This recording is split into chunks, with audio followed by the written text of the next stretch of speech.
You didn't give me like a we are live. Nope, none of that. We just roll right into it. Fuck, I'll do an intro. You should have let me know. There's no intro. This is the intro. Us jamming and hanging out. Did we start when you told me to take my feet off the table? Wait, I started rolling when I went and grabbed a rain. So all of that is open game for me to start this podcast. Oh, it doesn't bother me. Yeah, you're a jiu-jitsu guy. I didn't think having open feet out was a problem for you. Not a problem for me. I was going to keep them on the table for most of the time. Yeah, I can't do that. Definitely will have some viewers tune out.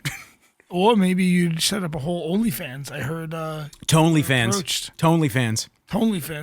I heard you were approached. I was approached. When was I approached? By OnlyFans.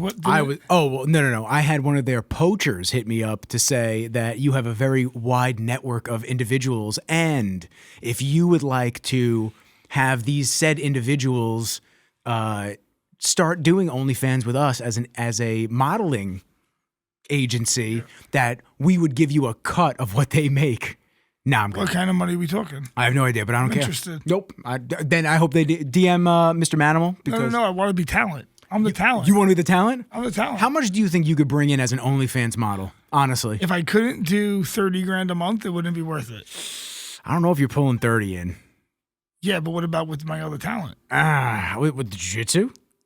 No, my co-stars. Oh, your co-stars. I don't know, man. I don't know. I think people are very picky. I don't know. I see these bitches that are mediocre getting like $30,000 a month. Women are different, though. Women are different than guys. It's the same thing. I have this debate all the time. I have tons of girls that I'm friends with that they'll show me their dating apps. Yeah. And the amount of fucking hits that they're getting just from dudes hitting them up is insane. Dudes are always going to spend money on stuff like that, but are women going to spend money on the Manimal? They might. No. You need to find a co-star. Not always. We're talking about just me. We're talking about just solo act. No, it's gonna be all gay dudes. I already see what my DMs look like. It's a bunch. Oh my god! And all they want to look at is my feet. Yeah, I mean, that's why I put them on the table. I was trying to give you a fucking boost. No. I don't want that. I don't want that. You don't want that? No. I'm not trying to get. I'm not trying to get Tonely fan people on here. Those gays pay. I mean, guys pay. Those guys pay. That's what I meant to say. God, Jesus Christ! I don't know if that was a Freudian slip. Really hitting it right in. Yeah, right out the gate. Especially if you ever see, sometimes I'll put a picture or a video and I'm just like my feet on the beach. Oh my God, my DMs after that, nuts. I'm going to be completely honest with you. I don't think you have very nice feet. I don't have nice feet. You know what's funny? A lot of people would beg to differ with Really? me. Yeah, especially because since I take such good care of them, because I always go in the ocean every day. Every day? I try to go every day. And why do you try to go into the ocean every day? It's the best thing for your feet. For just your feet or your whole entire body? I'll always the feet. Okay. Just praise the gods. But the whole body, especially in the winter, I got to be really in the mood. If I'm sore, yeah, it has to be beneficial. It has to do something for me. I don't just like to do it for the sake of doing it for hardship. I've had enough hardship. You know what I mean? Like, I lived in a fucking tent in the woods. I've done enough. I know what it's like. You know, I don't need to jump in the cold water if it doesn't serve a purpose. Where was I going with that? So the reason I always put my feet in the water, I'm going to tell you a story. So tell me. Okay. So in Viking mythology, there's a goddess, a giantess, this goddess Skadi.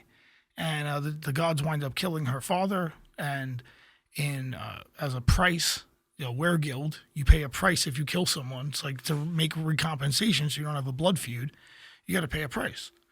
So she's like, the price I want is I want to marry one of the gods. Okay. And she wanted to marry Balder, the most beautiful god. And the gods were like, whoa, okay.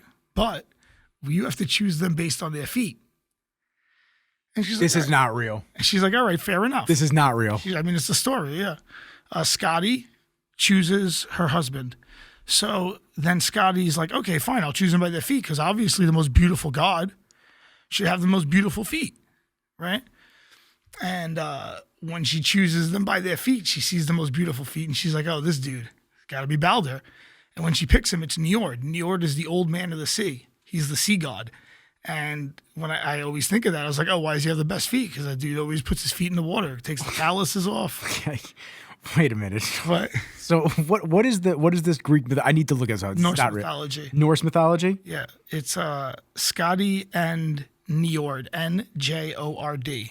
Skadi is Skadi. You need like a young Jamie. Young Jamie. It's supposed to be Kenji, but he doesn't have any thumbs, so it makes Young it hard. Kenji. Can you pull that up first? Thanks. I'm full of Viking mythology, all mythology, really, but Why is that? Is just something that you've always been Norse interested mythology. Well, I mean, I follow the old ways. I mean, I'm Norse pagan. in? Okay. So I didn't know that. So yeah, I mean, I praised Odin at the garden in front of 20,000 people. What other pagan can say that? So can I ask you this? What is your thought process on like the Marvel movies doing all like the Odin and Thor and stuff like that? Do you find that it's actually something, if you're actually into it, do you find it's something that is semi-accurate, or is it almost like insulting because they do stupid shit? The only movie I found insulting was Thor: Love and Thunder. Oof. Because they made him seem like a buffoon. Yeah. Other than that, any praise to the gods is good, even though the storyline's a little different. So in the actual mythology, Loki and Thor aren't brothers. Loki is Odin's blood brother. So if you think about the mythologies, tell a deep story. So when we think about all mythologies, Norse mythology, Greek mythology, Christian mythology, Judeo-Christian mythology, however you want to put it, they tell a deep story. There's a surface level story, Njord getting picked by the feet, and then there's the first level. It's good for your feet. Okay. And then the story also tells another layer about dichotomy, and eventually they can't live together. She loves the mountains. He loves the sea. He loves the ocean. Yeah. And They can meet in the middle, maybe, but probably not. no, there is no middle. Right. The middle, they're both unhappy. Yeah. Right. So could tell you something about congruency in your spirit. So the myth can tell a lot. The myth that I think tells the most sometimes is scientific evidence in the myth. Why do the Romans try to kill all the druids in England? Because the druids have sacred knowledge. They know about the planetary alignment. The guy who keeps the calendar, do you know how the calendar is just to be kept? I don't. So daily, every day, the high priest will go look at the stars. And based on what he observed, he'd tell you where you were in the universe. Interesting. Every day. He looked at the stars. He was like, okay, this is where we are today. And every day you updated the calendar. And accurate? That's as accurate as you get. You update it daily. Yeah. The reason we have to do shit like... Yeah, but back then they didn't have the I guess, the instruments and technology that we have today, obviously. To your knowledge. To our knowledge, that's true. You found my cell phone.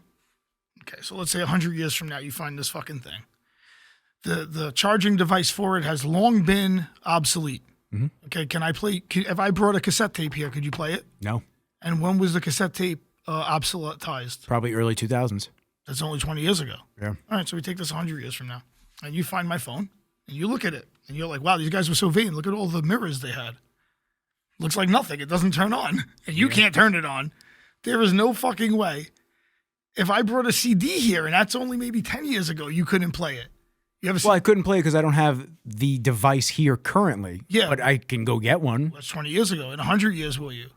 So, okay, if I brought you a car from 1920 that relied on electric, could we charge it? Right? Right. I don't know. If I brought you, let's say, something from 1850, something that was steam powered, could we run it? I don't know. Right? It would be really tough. Now, if I find something 100 years, 2,000 years in the future, and I excavate this thing, and I was like, oh, these guys, you don't fucking know what this thing was. Yeah. That clay tablet we're writing, that whole shit could have lit up. It could have had all types of knowledge. And we know the Romans had extensive knowledge. They write everything, right? So they're very by the book society, right? They actually make the first book, the Codex. To bind their laws, they make a book. Otherwise, you would do it on parchment paper, and that gets cumbersome as fuck. So they were like, yo, we write so much, we need books. And the Romans they were so calculated in the observation of the movement of the universe that they even calculated every day a different time. So like every day would be a different amount, 24 hours in a day, but every hour different. So during let's say the winter, the daytime hour would be 48 minutes. And during the summer, the daytime hour might be an hour, 17 minutes. 24 hours, and the nighttime hour would be a different time. Gotcha. To compensate for the early rising of the sun and the shorter calculated days. Every hour. So the fifth hour of the day was always the fifth hour of the day, even though chronologically, as we tell time, it would have been like totally off. Yeah. I would have told, like, when you wake up now and it's dark, Yeah.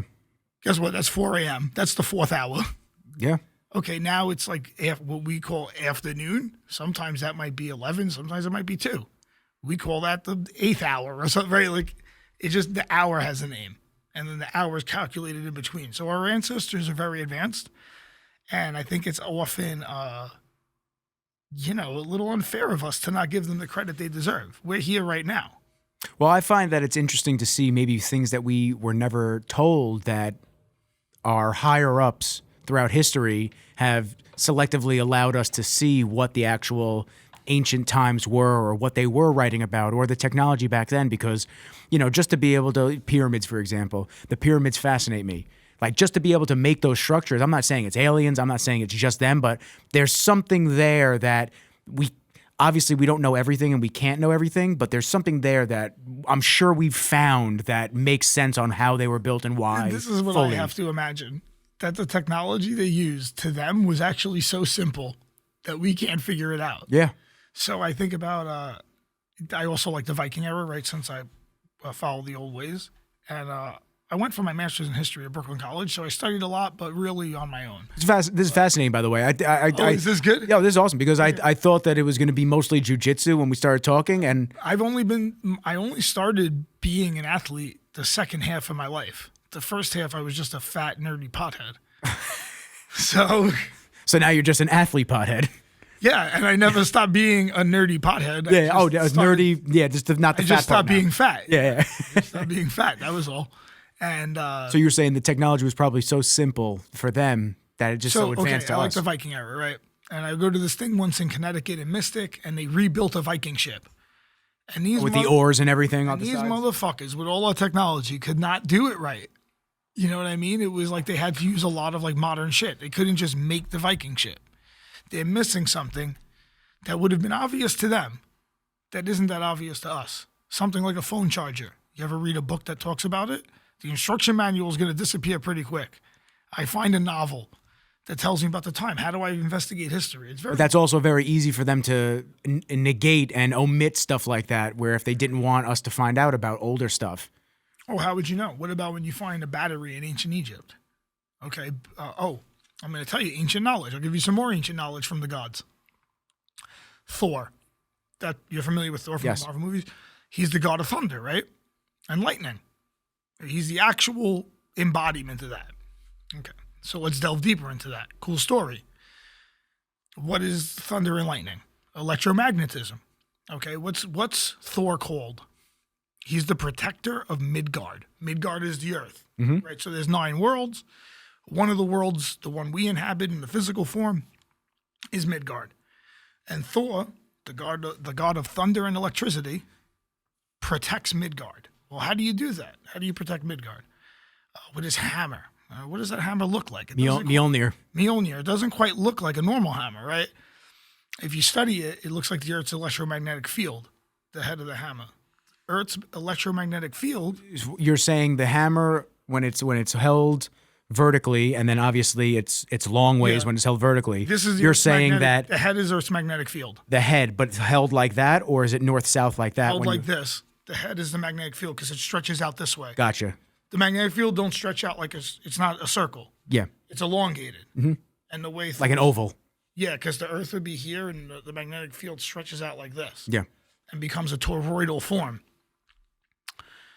So that symbol, the hammer, is a symbol for Earth's magnetic field. So our ancient ancestors knew if you were initiated, if you were educated and initiated into the ways, you knew that there was an electromagnetic field that protected us from radiation, however you identified that. And it's a nice, simple story for telling your kids. But when you study the ways, you can take that story deeper and deeper. It's like in Jiu-Jitsu.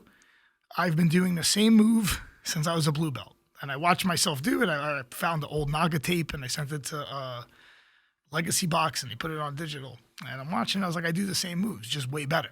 Yeah, I just keep more doing efficient. A layer better, a layer better, a layer better.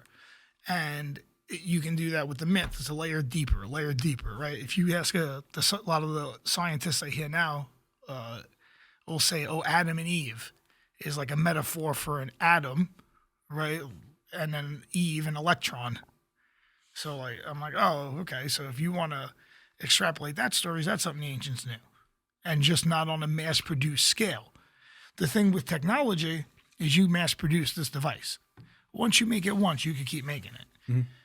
Our ancient ancestors may have had to make everything from each piece handmade. That might be the only difference. Yeah, so instead of being able to make millions of units, they can only make, let's say, 100 or 200 units.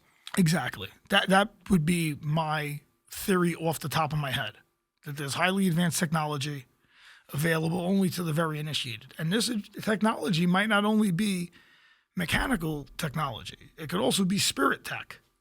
What about having technology that you just develop inside your own body, your own spirit, your own energy, spirit tech? You might have that to such an advanced level if you let people explore it, which now you don't. That's hokey. That shit don't work, right? There's no such thing. Yeah. Okay. There's a lot of people that don't believe in the spirituality thing. And, you know, when people say spirituality, they think, well, you just believe in God. And it's like, no, it's deeper than that. It's all around you at all times. You feel energy, man. You feel it with people. That's the best example I give people. It's like you feel the energy with people. There are some people that just give shitty, bad energy. You wiping your head. Don't do that. You know how fucking expensive that microphone is? I do. I always do this on the Don't do it's that. A blessing. I rubbed first of all, you don't even know what I did there. Your third eye? You should thank me. Yeah. Your third eye? I know what you did there. Thank me. No, I can't thank me. you. Thank me. That's a blessing. Kenji said thank you. The son of Odin just rubbed his third eye on your fucking microphone. I blessed this thing. By the way, everybody, I kept the slap to this range because I know if I got closer and he grabbed me, I was going right over the table. I mean, I'm into a Kimura. I might like it. By the way, I want to get back to this topic, but at the same time, I bought the Kimura Savage shirt from Sarah, and as I'm buying it, I go to Johnny. I go, all right, let me ask you this: do I have to effectively hit a Kimura if I wear this shirt? Because I definitely can't yet. Do you get stripes? Do you get rankings on the Kimura Savage shirt? Yeah, it has its own ranking system. It's like patches. It just says Savage, and then Matt, as I can hit the Kimura effectively, he adds the Kimura letters one by one. It's just a Savage. Yeah, just a Savage. It's like Hangman. Yeah, and then on the back, it's like every time you fail. Yeah. He takes one off. He's like, no, Nick. I saw that in class the other day. Yeah, rips it right off me. Like I'm getting demoted in the military. Just rips it off my shoulder. You got another stripe. But yeah, what were we talking about? We were talking about... I got distracted. You were wiping your third eye all over my microphone. I know. I see the energy even. It's just emitting. That's what we were talking about. Spirituality of energy. Like you feel it with people though. When the energy is off, you don't want to fuck with those types of people.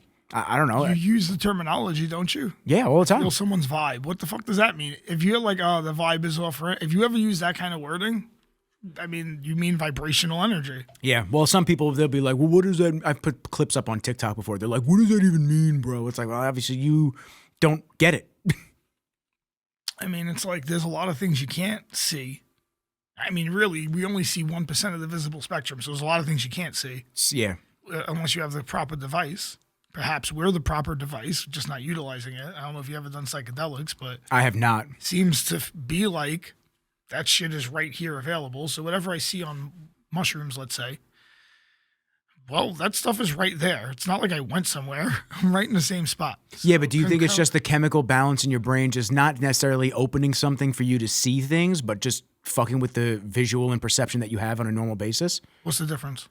I don't know. That's why I'm giving like a counter argument. Oh, so my counter. I don't know. Oh, so I could give an actual. I wonder what the difference is personally. Oh, and that's actually just my question. I would be interested too, but I don't think that there's anything that backs it. I can give you a question if I just want to say, why do I believe that what I'm seeing is relevant to the actual world that you would call real? Yeah. Just because it's not tangible. Well, hold on. Let's dissect this. Yeah, please. Okay. So when I take mushrooms, I also have sensory experiences that are actually there that can be concurrently verified by other people there. But I have a more heightened sense of this experience, maybe through auditory. So let's say I might hear something that I normally would never be privy to hearing. From a distance, I normally wouldn't. And I'll be like, no, I hear something. I'll be like, I don't hear shit. No. We go towards it, and then it's right. You'll see the thing, a dying bird or fucking some shit. Yeah. And I'm like, no, I heard that fucking thing.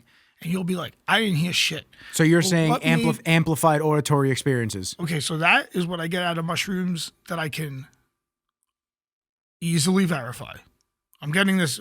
I hear something. You don't hear it. No one else hears it. We go find the thing. Right? It gives you. That's the proof. Yeah. I heard how did I know this fucking thing was here? I heard it. So you're saying you hear something and then you actually go over to physically identify that that's what you were hearing from. That's about as real as I could get. Okay. Normally, no one else would have heard it. Right? I do a retreat. We're all camping out. I'm on mushrooms. You're not. Now, another experience that I feel harder to verify. So let's say one day I go upstate.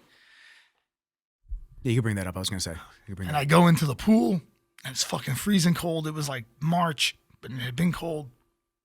And there's a big tree. And I'm looking at the tree, and I'm just praying to the gods, just feeling the energy. And as I breathed in, I felt the tree breathe out. And as I breathed out, I felt the tree breathe in my CO2. Now, this is when you're on mushrooms. On then? mushrooms, I'm saying. Okay. Yeah. I could feel stuff like that sometimes, but I really got to be in tune, without drugs. Although my most psychedelic experience is probably fighting, but whatever. My dead homies are there. It's crazy. Wow. Yo, gets nuts for me because I'm already. So let's say this is what I think psychedelics does. This is how I'll explain it the best way I can. I'm listening to you. I'm just making sure that you're still in focus with the movie. Okay. So psychedelics for me is kind of like degrees on a compass. So if we looked at this can of rain energy, if you look at my alignment here, you see this tab? Yes. It's aligned across that hole. Okay. Okay. And when I'm aligned across that hole, I see certain things. I'm in a certain spectrum, right? Yeah. I'm like this. You put me this way, boom. This is what my world looks like. Now, if I give you some mushrooms, I might just do that. So I might just shift you like that. Bang. And now you're privy to a whole other dimension of experiences that you normally wouldn't be. Sensory experiences, tactile experiences. I mean, I know you never done it, but fuck, you could just touch something and feel every grain. And psychedelic experiences fighting, sober as fuck, right? Sober as fuck. I get drug tested. New York is very strict. I fought in New York. So about as sober as you could ever be. You can't even take a Tylenol, right? And I could feel every thread of the canvas. I could hear the fucking marker. You're saying the Jiu-Jitsu canvas, like the MMA canvas? The mat. I could feel the grain of the mat on my foot. I don't fucking feel that in a normal day, but my senses are so heightened. I'm having such a psychedelic experience now. Fucking, I could hear someone in the third row ordering a beer. Could barely hear my corner who's right next to me. Right, I'm picking up all these things, all these inputs that normally I would be perceiving in a completely different manner. The fight put me right there, right? Put me at 180. It's like, this ain't normal experience. Be fucking ready, dude. Right? Like, it puts you right into a... So you're saying you're completely sober, but you're experiencing these things during it. Yeah. Now, do you think that years of drug use would be the reason that you would feel that way, or that was just for that small amount of time? Ask any fighter. They have weird experiences in there, and it's hard for them to extrapolate what that experience is. What about when you hear something? Like, you got to know what they are. It's not just something that you think. It's something I think about. My years of drug use has made me privy to other, right, sensory experiences. So then when I have it happen, I'm like, oh, shit, This is what's happening. And you have it happen, you're like, ooh, a little weird in there. Yeah. Right, hard for you to tell me what you experienced. But if I ask a fighter, if I'm like, yo, you ever have some weird experience? Like, you ever feel something weird in there? Something crazy? Feel like you're your opponent? You can sometimes... Or like almost like you're having a desensory experience. An out-of-body experience. People have that all the time. Depersonalization is the word I was looking for. But they'll almost say they see themselves third person. And through the fight, while they're actually fighting. Right, yeah, I've heard people say that all the time, right? What the fuck is going on there? I've heard military people say that too when they get in firefights. How the fuck does that happen? Right, so now you're having a psychedelic experience that's just triggered by your brain producing these chemicals. And I could take those chemicals exogenously to produce the effect when I'm not in that heightened stimulation, depending what effect I need. So like mushrooms on a hike is always great. Bond with nature a little more. And then Odin is also a god of mushroom use. So Odin's a god of mushroom use. His story is very closely related to mushrooms. Really Amanita muscaria, because the mythical Odin, also the historical Odin, says he practiced the magical art called seed, which is a magic that like they say like witches practice. It's kind of like considered a feminine art. However, when you're open, you got to practice all the arts. So Odin practices seed on Samsi with the reindeer herders. So the Samsi people is like where the shamans are that look like Santa Claus. Okay. So he practiced seed, this magical art on Samsi, and part of their magical art is using mushrooms, which grow there underneath the tundra. And these Amanita muscaria mushrooms are hallucinogenic. And then you can have psychedelic experiences with them. And also all the Santa Claus mythology comes from that. So That's what I was about to ask. 'Cause did that come directly from that? The Amanita muscaria is the one that looks like the red with the white on it. The mushroom. The mushroom emoji. Yeah. Oh, that's what that looks That's like. an That's what Amanita that- muscaria. Oh, okay. That's the psychedelic mushroom. How do you spell that? Amanita, Amanita. Amanita. Does it come up, or do you need muscaria? It's with an I at the end? Amanita, A. There it is. Yeah, that's the mushroom emoji. Oh, shit. Look at that. Yeah, so that mushroom is hallucinogenic and legal.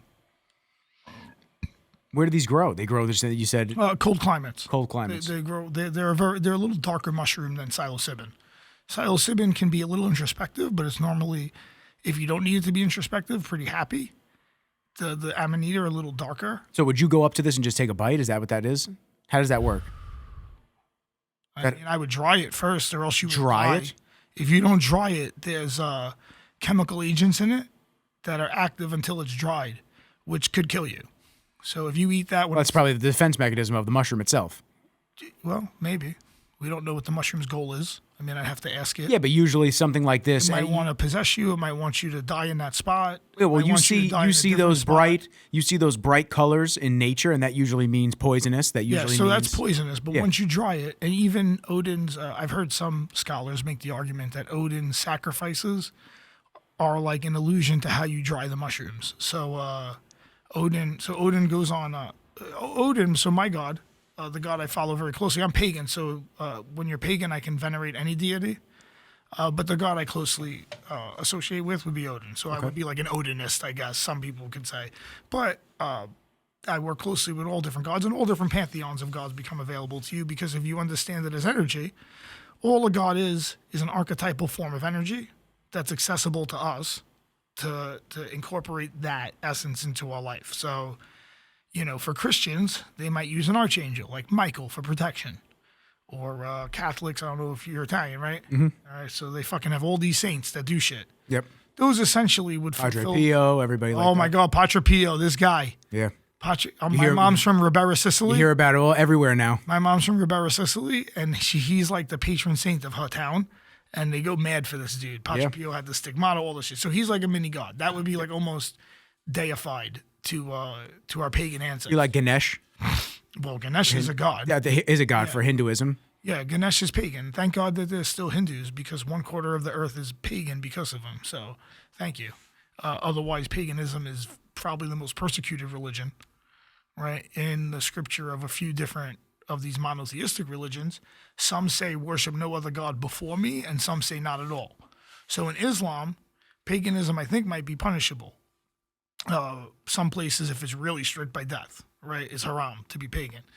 Other places, like the actual translation in Hebrew, I've heard translated the best way I like it, is you should worship no other god before me, which would make more sense for their religion, because throughout the Bible, they always go see fortune tellers and seers that worship other gods, and they're obviously, fine with paganism. They acknowledge the gods of the Egyptian pantheon, Ra, and all those gods. They acknowledge their powers. They're creating miracles, snakes, and all that. They're doing the same shit, right? They're acknowledging that there is other deities. Yes.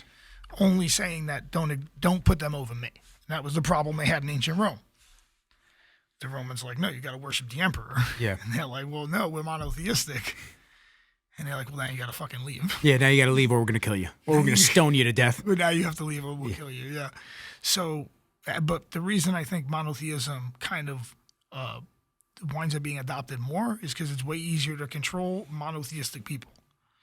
If we all worship the same God, well, then it's like we're all rowing the boat together. But if we all worship different gods, well, now it's like, well, listen, we should do this. God says so. Well, which God? Odin told me to do something different, which he often does. Your God, you might worship Thor. He might have a different thing that you should be. Ideology. Yeah, you might have a different ideology, and it's hard to rule us if you worship one God, and this God says this. Well, it's a lot easier to. Was it united we stand, divided we fall? So it's easier to rule you, though. It's also easier to then have religious wars, technically speaking. Well, rulership is all about making you do stuff you don't want to do.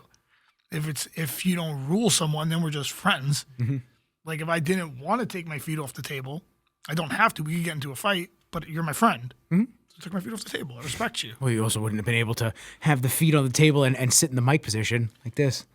Well, you don't know what I could have did. I'm just saying, like, there's no reason you can't do anything, right?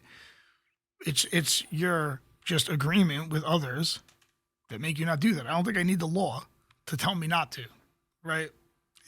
It almost maybe some people do, but I'd rather focus on what the 99% of the population is like, and the 1% might figure itself out. But if I focus overly on this 1%, I actually start to damage the 99%. Probably percentage is a little different, but for argument's sake. I know what you mean. Just intellectualizing right now. Now the edible kicked in strong. Fucking kicked in hard. It's ready to go. No, it kicked in. Boom. Now I'm flying. Ready to go. Now I'm flying. The only thing I'm missing for a blunt right now would be good, but when I have my event space, studio space, we can do whatever there. Yeah, we can do whatever. I know you don't really do anything. You don't do anything, right? Nothing. You drink, smoke. Nope. I gave up drinking in March. Sex. No, they actually just mailed me my virginity card back. You said that the other day. Yeah, they said that. They mailed it back to me, and they said, since you're not doing anything with it, we're just going to send it back to you. Good-looking guy like you. No. I'm surprised. Are you saving it for marriage? No. I mean, I've had sex many times. I don't have anything in the pipeline. I'm chilling. Good for you. Yeah. Well, so everybody, ladies, Nikki Rizzles is single. Yeah, sort of. We're taking applications. Sort of open for sex. We're taking applications. He says that he's not into a committed relationship, but I'm sure a woman out there would love to change you. Yeah, she would love to. I'm somewhat of a jiu-jitsu practitioner. I'm not. You should get your blue belt soon. Did you get your blue belt yet? I have not. I don't know what the fuck. No, you should get it soon. I don't know what the fuck I'm doing. You always want to roll with me, and I do want to roll with you. You know. I do want to roll with you. That's admirable. Yeah. First, old school, that would be disrespectful, but whatever. What, really? Oh yeah, they ask a black belt to roll. Really? Yeah, I would ask you to roll if I wanted to roll. Oh. Right. It's like a hierarchy. But you've asked me to roll before. Because I wanted to. Yeah. Yeah. Oh, so you I thought that opened up the communication for two-way street now of when I can ask you whenever I don't want care. I find it flattering. But old school, that would have been disrespectful. Yeah. I would have. What would they have done to me? Just kick me out of the school? No, I would just fucking kicked your ass. I wouldn't have had a nice roll with you. Like when you tapped, I would have just kept the fucking thing on. Give me that fucking knee. I would, or I don't know how to defend it. Yeah, or not even try to tap you. Yeah. Just hurt you. Yeah, just hurt me. Yeah, great. Put my elbow in your eye. Yeah, great. Just be a dick. Great. Yeah, that's awesome. Then there's Nick. Every time I roll, and people laugh at me when I do this to them. I dapped up and I go, "Hey, before we start, anything sore on you? I want to make sure I don't touch that." There's other people that are like, "What's sore on you?" So I can dig my elbow into it. Yeah. What's sore on you? I'm gonna go for that. Yo, I swear to God, whenever I wear like a knee brace or an elbow sleeve, they look right at that. They go right for it. Even in my match with Steamroller, the exhibition we did, I was like, bro, I put my knee brace on that knee, so you know.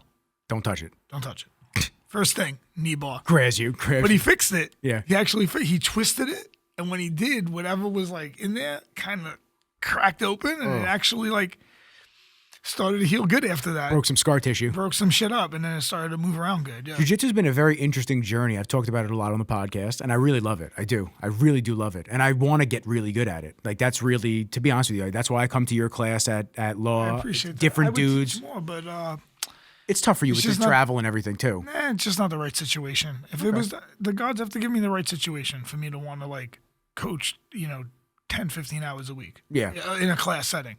My privates, thank God. I could always use a few more privates, but that is fine.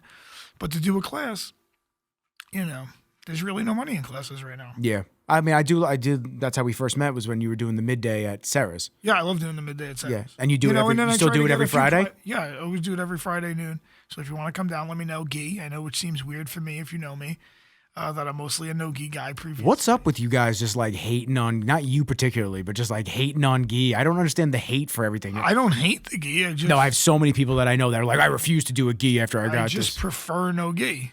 But dude, there were dudes that refused to. And especially since I fought, I just have so much more experience without the gi on There's so many more rounds I've done in my life, no gi. Yeah. You know, think about all the cage rounds, all the MMA rounds. There's a lot of grappling going on in those rounds, especially for me since I'm grappling based. So let's say, you know, I don't know, the 6 pro fights and sparred 100 rounds for each of those. Right, that's 600 rounds just there, sparring for fights. Yeah. Where I'm grappling in most of those rounds because I'm a grappling oriented fighter. And you're wearing no shirt and you're wearing fight trunks. Yeah, exactly. And I'm grappling, you know, as much as possible in there. That's how I'm bent. And you're used to then not having to grab the pant legs or do or stuff like that. Like that's what. So Tight waist, the guy is a little different. When we did the no gi the other night at law, I couldn't break that kid's guard because I'm so used to having grips, grabbing the grips and then pushing it out. Yeah, yeah. And without that, so all that grappling experience, then you develop. And you know what? I have a lot of grappling experience too. I don't really get to use off the cage. Oh, really? I mean, I've probably done a quarter of my training on cage work. You know, getting guys against the cage to take them down, getting off the cage, how to move off the cage on the ground. There's a lot that goes involved there that's sport specific that really you don't get to use on a day-to-day basis. You know, all the striking I've done, although maybe I'll work up. There's the boxing class at law right before. Okay. I used to do both. When I hurt my MCL, I was like, You heard it from the boxing class? No. Just in general? I heard it just... Nothing actually happened. So like I did jiu-jitsu one day, and then at night I was like, oh, my knee felt a little shitty, and then I woke up in the next morning, it was swollen black and blue, and like, I was like, what the fuck happened here? Like nothing, no leg lock, like nothing actually happened. It wasn't like, oh, this dude did something I didn't realize. It was just like my wear and tear. I was like, I went to the doctor. Was like, Did you get MRIs and everything like that? I just had partial tear, but it's fucking hurt. Yeah, of course. It took like 3 good months to heal. 3 months to heal, a month light. And now I'm training pretty good. I did the wrestling class. Now I'm feeling good. Good. I was going to do worlds, but I'm a little fat. All right, I could do 188. We got to get you in shape. I could do it in a month. I could get in shape in a month. Get in shape. You just got to. I only need to lose 10 pounds. You just got to. Yeah, that's easy. Or I could go up a weight class and not lose 5 pounds. Not even. Would you want to go up a weight class though? 188 is the upper weight class. Those dudes are going to be big. I'm 188 right now. I'd have to drop down. 75 is the one before. Yeah. That's what I would do. That's what I would do for me too. But that division is also bigger. So, like, let's say there's going to be 38 guys in that division. There might be 20 dudes. And what about size-wise comparatively to me? No, these dudes are big. Yeah? It's like guys like, you know, Manny. Yeah. It's like Manny's size guys. Gotcha. Which is okay, because sometimes that becomes a difficult match for them because there's nothing really for them to get on me. And I'll be a little ball. So it could work. But I'd rather 75 is probably my better weight, like the weight class I should do. I prefer to be lighter because then I got to go against guys that are super tall and long arms and shit, and that I can't stand. Yeah, see, I hate fighting guys my height. Oh, really? Yeah.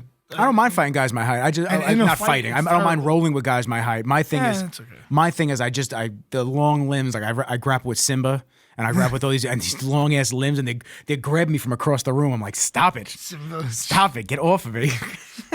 Yeah. Dalsim, was it Dalsim? What? In Street Fighter, Dalsim. From Street. Oh yeah, he used to punch, and then it would elongate. He was like the Indian cat, right? Yeah, he was great. The yogi master. Yeah, he was awesome. So now let me ask you real quick. Let me go back and get into the Manimal, John Manimal. Yeah, there you go. Channel it. What got you started into the martial arts fight world? So you said you were a heavy-set, nerdy historian. So what? And then, when I went to jail, in order to stop myself from getting ass raped. Really? No, I'm just. I was about to say, God damn. Yeah, damn. Yeah, God damn. We just went deep, literally. What are you doing, man? That's not my fault. Fucking microphone. Hold on, can I tell you something? Just so you know, I am extremely destructive. Yeah, bro. I've had 70-something episodes. Don't touch it. I am extremely destructive. Stop breaking shit. There we go. Good. Don't touch it. I identify as the god of destruction. I mean, if I'm Vidar, Odin's son. That's who the god of destruction is? Well, he's the god of vengeance and also primal nature. So nature in its primal form is extremely destructive. It is. Yeah. So, But all I'm going to ask is these superpowers stay canned up until we're done with the podcast. you have a force of nature sitting at this table, so you have to understand that if I break something, don't worry, I will pay for it. Okay, just so you know. I'm worried about So you. you know, Actually, I I'm not take- worried about you actually breaking anything. You really should be. Should I? Oh my God, I've broken so many things, dude. All right, well, I mean, sit there and don't touch anything. I'm trying. It's not easy. touch You it. see me holding my own hand. Yeah, You see what I'm doing don't here? touch it. Yeah, I'm gonna give Kimura yourself your myself in Kimura grip. In 2 seconds, I'm gonna fucking start. Cover my watch, cover their watch. You don't know how many other manimals are inside me right now wanting to fuck with this mic. Well, tell me and distract yourself. Tell me what it was like and why you got into martial arts. Okay, so, well, first I was fat. So How fat? 265. Damn. Yeah. So about what I was 270 in high school. Not muscle. I was No, like me either. fat. Although maybe a little muscle because they call me Chub Rock. If I was 270 muscle, bro. I was thinking now that they took USADA out of the UFC, I told Ray, I was like, listen, I'm thinking about TRT Manimal, me versus Kron Gracie. Let's go. What do you mean they took him out?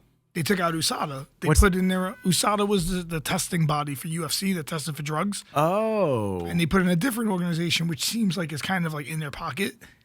So they're going to turn, you're saying they're going to turn their cheek to certain Hold on. things? Can I say something? Hold on. Let me tell my story first, and I'm going to tell you my opinion on John Jones' pec injury. Oh, You okay. probably heard before. Oh, I probably haven't. You got to realize I have mostly just like fitness people. I don't have a lot of people in the martial arts world. It's now changing because my network is expanding to martial arts type stuff. Well, I mean, I used to be big in the fitness world, but not really anymore. When I had my CrossFit gym, I was like into it more, but you know, jiu-jitsu is just the way for me. I gotta be honest with you, I'm enjoying jujitsu. Like the world that it has. I've been enjoying it. I'm kind of so over good. the bodybuilding world, It's so good. I like working out, but but different. you know. Oh, so listen. So first, so I was fat, and my whole young life until I went to maybe I was like a sophomore in college, so 19 or 20, and okay, so you're a video guy now. If I had these 3 cameras set up 25 years ago, this would have cost me like $100,000. Oh yeah. Okay. And Yeah. we had a tape. Not only with the expense of the equipment, it was huge. It took a VHS tape. So I was like, I want to videotape me and my girl fucking. And I had a fat girlfriend at the time. So I'm going out with this fat girl, and I thought it looked hot. So I'm like, yeah, let's fuck. I set it up. And you're 260 at this point? yeah, and she was big too, maybe close to it. Big. Close to 260? She was a big girl too. Holy I mean, don't shit. get me wrong, 70% in her ass. Enough that my mom, I remember, was like, I was like, she's fat, but it's a lot of ass. She's like, yeah, it's kind of deformed, like her ass is whatever. So that's not the moral of the story. So What's the moral of this story? I set up all the video and shit. I thought I was gonna watch it back and be turned on, and it was like fucking walruses. It was like, Oh, it was a tough watch, it was wasn't a tough it? watch. It I was was a like, tough I gotta watch. get my fucking life right here. I was like, I can't be. I was like, next time I'm on video fucking. That's why I asked you about OnlyFans. I was like, listen, I think I'm ready for a redo. I think I need. Well, when we get you ready for the worlds, then you're ready for it. Yes, I'll get you back in shape. I'll be in shape, ripped. I'll get, we'll do it upright. I'll get vindication. I told you I'm the god of vengeance. Vindication is part of vengeance. There you go. And even for yourself, right? Okay. Vengeance against your shittier self. So yeah, I need to redo at that point. So that got me starting to like lose some weight. So maybe before I started training, let's say I was like 235. I lost like 30 pounds. I went to the gym at my college. I went to John Jay. My undergrad's in forensic psychology and history. But so I went there. My man goes deep. I love that. I love that. I worked at the G building for like a year. They used to do a criminally insane unit in Brooklyn, and whatever. So that's a whole other story. It's like a whole other fucking slew of stories from that one. So I used to have a hardware store in Brooklyn. My family had a hardware store, and I'm working at the store. And one of the kids I hired, he's like 16 or 17, and I think at the time I was 19 or 20. I was probably 20, right? Because I started working out a little bit. And we're talking about fighting. I was a big UFC fan. And he was like, oh, I train. At that time, it was like really kicking off. 99. Yeah, it's really starting to kick off. 99. So he was like, oh, I train, kickboxing and all this shit. I was like, all right, cool. And he's like, I would kick your ass. And I was like, he was like $140. I was like, I fucking squash you, you little fuck. We could fight right now. I was just scrappy. I live in Brooklyn.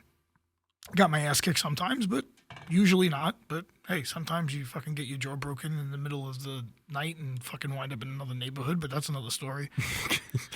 So, Don't do that, guys. oh God. Still. Oh. So when I was 12 years old, I got jumped, got my jaw broke. Fucking someone hit me from behind with a pipe, and I woke up in another neighborhood. You've been through some shit, man. Dude, I got the DC backstory. My homie says he's like, you're like a Marvel superhero with a DC backstory. Yeah. So my boy's like, oh, I'll fuck you up. I was like, I'll fuck you up right here. He's like, no, come to where I train.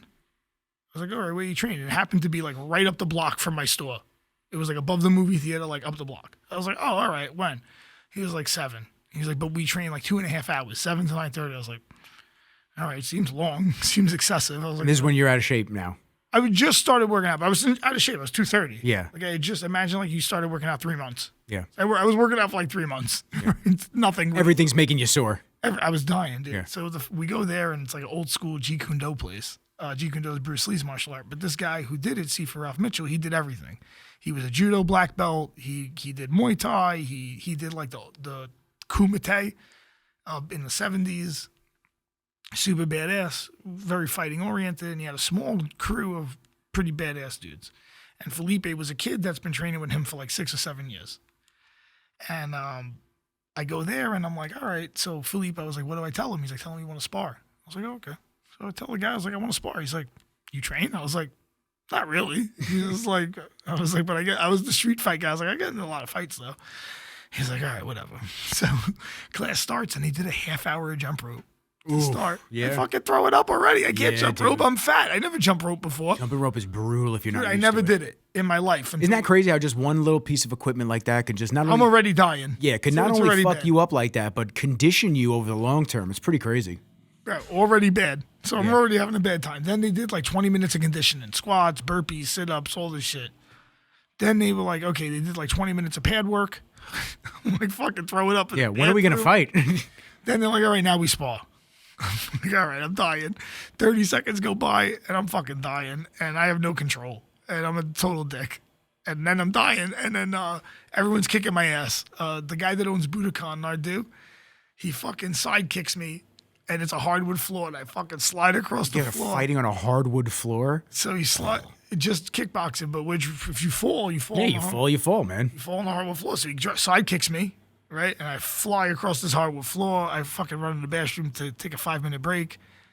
What did that break consist of? Mostly throwing up. Yeah, I was gonna say. Yeah, mostly I would, I got fucking speed bumps all over my face from getting punched in the face this far. I'm like, fuck. Then they're like, now we grapple. I was like, now we grapple. I was like, well, I really liked grappling. I always liked grappling. Even in street fights, I'm like, oh, I'm a big dude if I get on top, right? So, they lay out these old ass folding mats and we start grappling. So I roll with Felipe and he catches me in a triangle choke. All right. We go again, right? We do a 5-minute round. We go again in that round. I'm dead tired. And somehow I fucking catch him in a guillotine choke and I catch him and he taps. And the fucking instructor's like, where the fuck you learned that? I was like, I told you, I watch a lot of UFCs. Yeah. So, But it's still tough to get the hand and placement then we and keep, still know where to go. And then we keep rolling. And whatever. And after he's like, what do you want to do? I was like, I don't know. I like this. I was like, I think I want to be like a pro fighter. And he was like, you suck. I was like, I can't get worse. That's true. And then like 4 years later, I wind up turning pro. I started just in hard. So once we started, it was me, Nardu, and Philippe. We were like the treacherous trio in Brooklyn. We were Brooklyn guys. And I would go in the city to train at Henzo's. So once I started training, I just kind of fell in love with it. I got my ass kicked. And I was like, oh, this is pretty cool. And then Henzo's was in the city. I was going to John Jay. So I would make a break in my day. So I would go for the noon class with Danaher. And the noon class used to be... Danaher used to teach in the city? Hold on. Danaher's noon class... the noon class. Forget about Danaher. Hold on. I'll tell you the noon class lineup. Danaher, Matt Serra, Damn. Sean Williams, who else? Ricardo Almeida, but he was on a day I usually wasn't there. And Nick Serra, and Rodrigo Gracie, and Rodrigo. So I got my blue belt and purple belt from Rodrigo. So Matt and Rodrigo used to teach noon classes in the city. Then they wound up together in Long Island. They had both got their black belts right before I started. They were teaching like 3 days a week in the back of a karate school in Valley Stream, which is only like 20 minutes from me in Brooklyn. So me and my homies were going out there. And Rodrigo and Matt had the school together. So I actually got promoted by Rodrigo, the blue and purple. Well, actually blue, and then Matt opened up East Meadow and Rodrigo opened up Limbrook. Because, they both outgrew it really quick. I mean, you got 2 stars there, just like in the back of a karate gym. We were rolling on puzzle mats. Oh, shit. It was like hard puzzle mats. Yeah, dude, I know. our knees were fucked up. Oh, I'm sure. I mean, we were wrestling hard. We were training for hard. We thought we were training hard. What I find really cool about all this, though, is you have so many all-stars that are not only teaching you, but giving you the fundamentals, this and that, but you actually earned your belt. Like, there's a lot of spots that I've seen just from like different schools and whatnot, and they almost just hand out belts, and it's like you're actually earning your belt from these types of practitioners. You know what? I mean, I've told my students this before. I mean, I know you got to kind of do it, especially if you run a business. If you run a business, it's important ranking people as part of that business model. If you run a jiu-jitsu school, unless you say that's not part of your business model, then it's just for fun, like a yoga studio, that's fine too. But if you want to rank, that becomes like a business model decision to me. As far as skill proclivity, old martial arts only did it 2 ways. You're a white belt or a black belt. Really? That's it. You're a white belt or a black belt. And then Jigoro Kano codifies the system.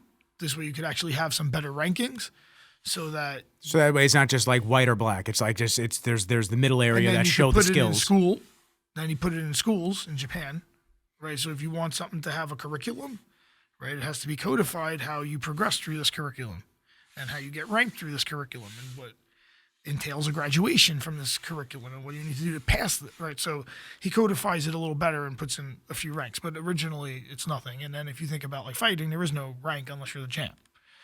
So codifying the belt's great for business. As far as me, I go by Machiavelli's quote. It's not titles that honor men, but men that honor titles, which means it doesn't fucking matter. You got to protect your own shit. Yeah.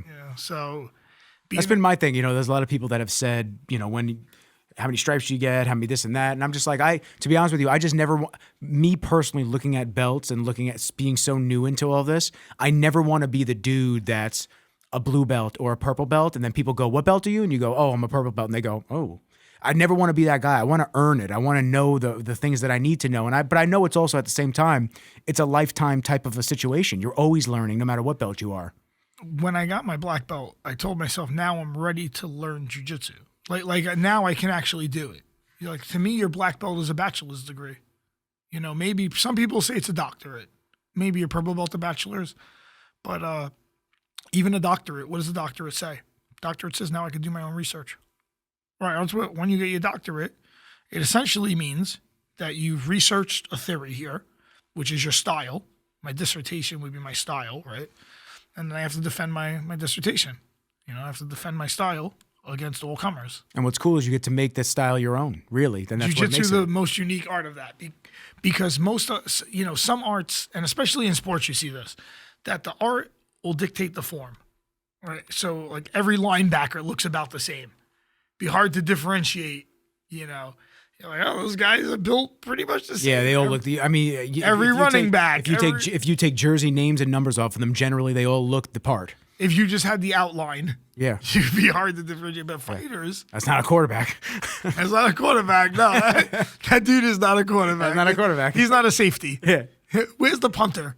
Who's the short, fucking thick-legged dude? Right, like they look a certain way. Yeah. In fighting, you can really span the gamut of body types, and every body type can develop a style in jiu-jitsu. And, I have a goal in life, and it's tough because I think jiu-jitsu and martial arts in general, but jiu-jitsu especially to me, because that's the way my bread's buttered. I'm a 3rd-degree black belt, right? So. And how long, and out of how many years did it take to get to there? Well, it took me 10 years to get my black belt. And then after that, it's essentially time in. Every 3 years, you get a stripe to 3rd, and then every 5 years after that. Okay. Sorry, I didn't mean to cut you off. I just wanted to know roughly the timeline. I forgot what I was saying then. You were talking about now you're a 3rd-degree black belt.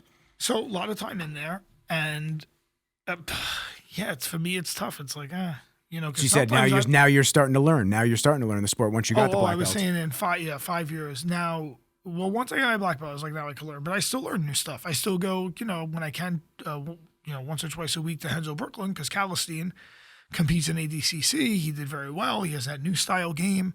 And it's super important for me to keep exploring that. Oh, that's what I was saying. The black belt's like your dissertation, right? Mm-hmm. So it's like, okay, well, you have this theory. The theory is your game, and now I have to defend it. And, some days I don't want to go do my dissertation. I don't want to defend my dissertation, and that's fine. You know, so that's okay too. But like your style is that, and I think once you get to like purple belt, you should kind of like have your own style. But even if I watch my matches from like blue belt, I had a couple moves that I did like to do, and there was this one cradle that I watched me do it, and I was like, oh, I haven't done this in a while, and I did it, and I was like, yo, shit's so money. Yeah. Why did I take this out? You know what's tough for me doing it so long actually is that I know this is like a common diss, but I've forgotten more things than you've ever learned. It's true. So like sometimes I'll forget stuff. And it'll be hard to go through the recesses of my brain. Well, it's like a Rolodex. It's like where are you pulling a card from and what move list? Some things are just lost. There's some things that I've been trying to remember this move Rodrigo showed me from a stack pass for the last 8 years. I fucking can't remember it. And no one remembers it. Really? Nobody remembers it? Fuck it. I can't grab Rod. I'm like, what the fuck was this move? It was super dope. It was like off the stack. Off the stack, he would grab your forearm and kind of get you in like a reverse Kimura omoplata. And I can't fucking remember how to do this shit from fucking shit fuck. I can't remember how to do an omoplata. So I'm like, fuck. So there's so much in my head that I was like, oh, I used to do this. And then there's some moves that like you do and people learn the defense. And then you can just, once people stop doing it again. So like, it's like warfare. Once I make, I have a stick. Okay. And I hit you in the head with a stick. Now you make a helmet. Now I make a fucking a mace. Boom. And I smash. Make some armor. Now you made armor. I made a weapon. Now I make a bullet. Now we keep arms racing, right? Mm-hmm. Now I have this, super defense system. I have these missile systems, so that now I elevated where I stabbed you, you shot me, right? We elevated the game, and now we're in, total war out here. And you could still get bit by a mosquito and get malaria. Yep. You know what I mean? So like you're still, the defense still might not be there. So you're always elevating this game. And what happens in jiu-jitsu is you might get away from a certain move. So that's why I went back to just only doing straight ankle locks now. Because only straight ankle, straight knee. Because the straight locks, everyone defended against them and then developed heel hooks. Now everyone's defending against the heel hook. And now I'll go back to my straight ankle. Go right lock. back. Yeah, and I don't even fuck with the heel hook because all the defense they want to do is wrong. Right? They're so used to escaping a heel hook. Humans believe easily what they wish, and they also do easily what they're used to doing. So if you put the fucking straight ankle on a dude, if he's so used to escaping a heel hook, he will actually just start doing that defense.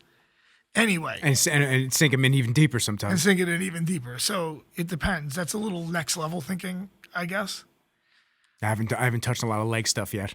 I think you were the first one that I did leg stuff with the Achilles.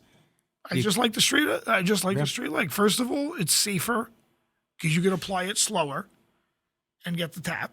That's my opinion. And I think it's harder to defend. There's only one or two good defenses for it. And they don't usually land you in a counter leg lock. They just wind up on bottom. Yeah. And I guess the defense of that one was like sitting on their foot type of situation and then rolling out. And then you keep sliding out and come up. So you just keep coming through. With the foot I sit on, I just keep coming around that side. And I wish more guys that train would do jiu-jitsu, but you kind of have to soften your ego a little bit to do it, which I think is hard for people. That's what I was trying to say. Jiu-jitsu to me is way undervalued for what it gets paid. And I feel like there should be, the value of jiu-jitsu should be way more elevated than it currently is. Because you don't want it to be something that's inaccessible to the people that really need it. And a lot of times the guys that I find really need it, and you need the right approach for them is, I work with a lot of over 40 people, over 40 guys and a couple girls. Super important for women. First of all, the only art that women should learn is jiu-jitsu. Maybe a little striking if they want, but honestly, if you don't fucking hit me hard, and you got to be hitting me like Amanda Nunez hard, I'm probably not going to respect it. I fought at 145 pounds as a guy, and I know this might be an unpopular opinion, but if I spar a 145-pound girl, don't get me wrong, of course I'm a skilled dude, but I'm gonna fucking smash her face. No, that's exactly what's going to happen. You know, there's but no jiu-jitsu wise, I was rolling with a good brown belt girl the other day, and she got on my back. Yeah, she was She pushing. didn't finish me because I'm good. She was But pushing it. She got on my back, which means that a dude that don't know something, she'd fucking be putting that dude to sleep. So And she needs that to be able to. I mean, that's huge. Yeah, To be able she ain't gonna knock me out. No, I to be mean, able to she put the might hurt- choke on out and then get out of there. And let me tell you, all that shit, like kick dudes in the nuts, all that stuff, you better hope that you fucking kick that dude in the nuts so hard and then can run away, because I would be so fucking heated. I would have went from trying to rob you to kill you then. Yeah. Like, you kicked me in the fucking I mean, nuts. dude, the other night when we were training, in your group, I got fucking kneed in the balls at least 5 times. Don't get me wrong, it fucking hurt, Yeah, but yeah. it wasn't enough to stop me. Like I kept And going. imagine if someone did that to you in a fight. Yeah. Oh yeah, no, then I would go to 120%. Because instead of being like, oh, dick, you'd be like, oh, fuck it. Yeah, no, I let up a little bit when I got hit. I let up a little bit. I was like, all right, just take the submission. It's cool. Yeah, he had 'cause me. He it's had in the me in gym. something where he trapped my arms over the top, and he almost like S-gripped me, S-clamped me from the back, and then he spread me out with his legs because I was trying to pass his guard. He spread me out, and dude, I just felt that knee hit my ball and then just rolled. My ball just rolled off the knee, and I just went, all right, we're good, bro. Just take the submission. I'm okay with it. Yeah. But yo, if it's a fight, that shit piss me off. I remember we had this like Krav Maga guy come down once, and he's like, I can't spar with you guys because, you know, my shit is lethal. And I'm like, All right. whatever you want to do, I'll do. Yeah. If you gouge my eye, I will fucking gouge your eye. I know I learned that when I was 5. All those techniques that you learn, I learned when I was 5 years old. Krav Maga is a very interesting martial art. I don't know my too boy much, that does I don't know it good, too much on it. Hold on, my boy that does it good. That's the Israeli martial art, correct? My boy that does it good is really good. But to preface it, he also was really good before he ever did it. Right? And now he has some street techniques to go along with a very good stand-up background. But one of my homies runs Krav Worldwide, and he runs a great thing. And of course, don't get me wrong, I'm not going to hate on anyone. I think Krav is great. It's great to learn a martial art. However, for me, I think Jiu-Jitsu that's the way my bread's buttered. It's the far superior art. You're more likely to me, this is an opinion, especially for women, dude, you're going to be able to actually, you know, I have a funny story.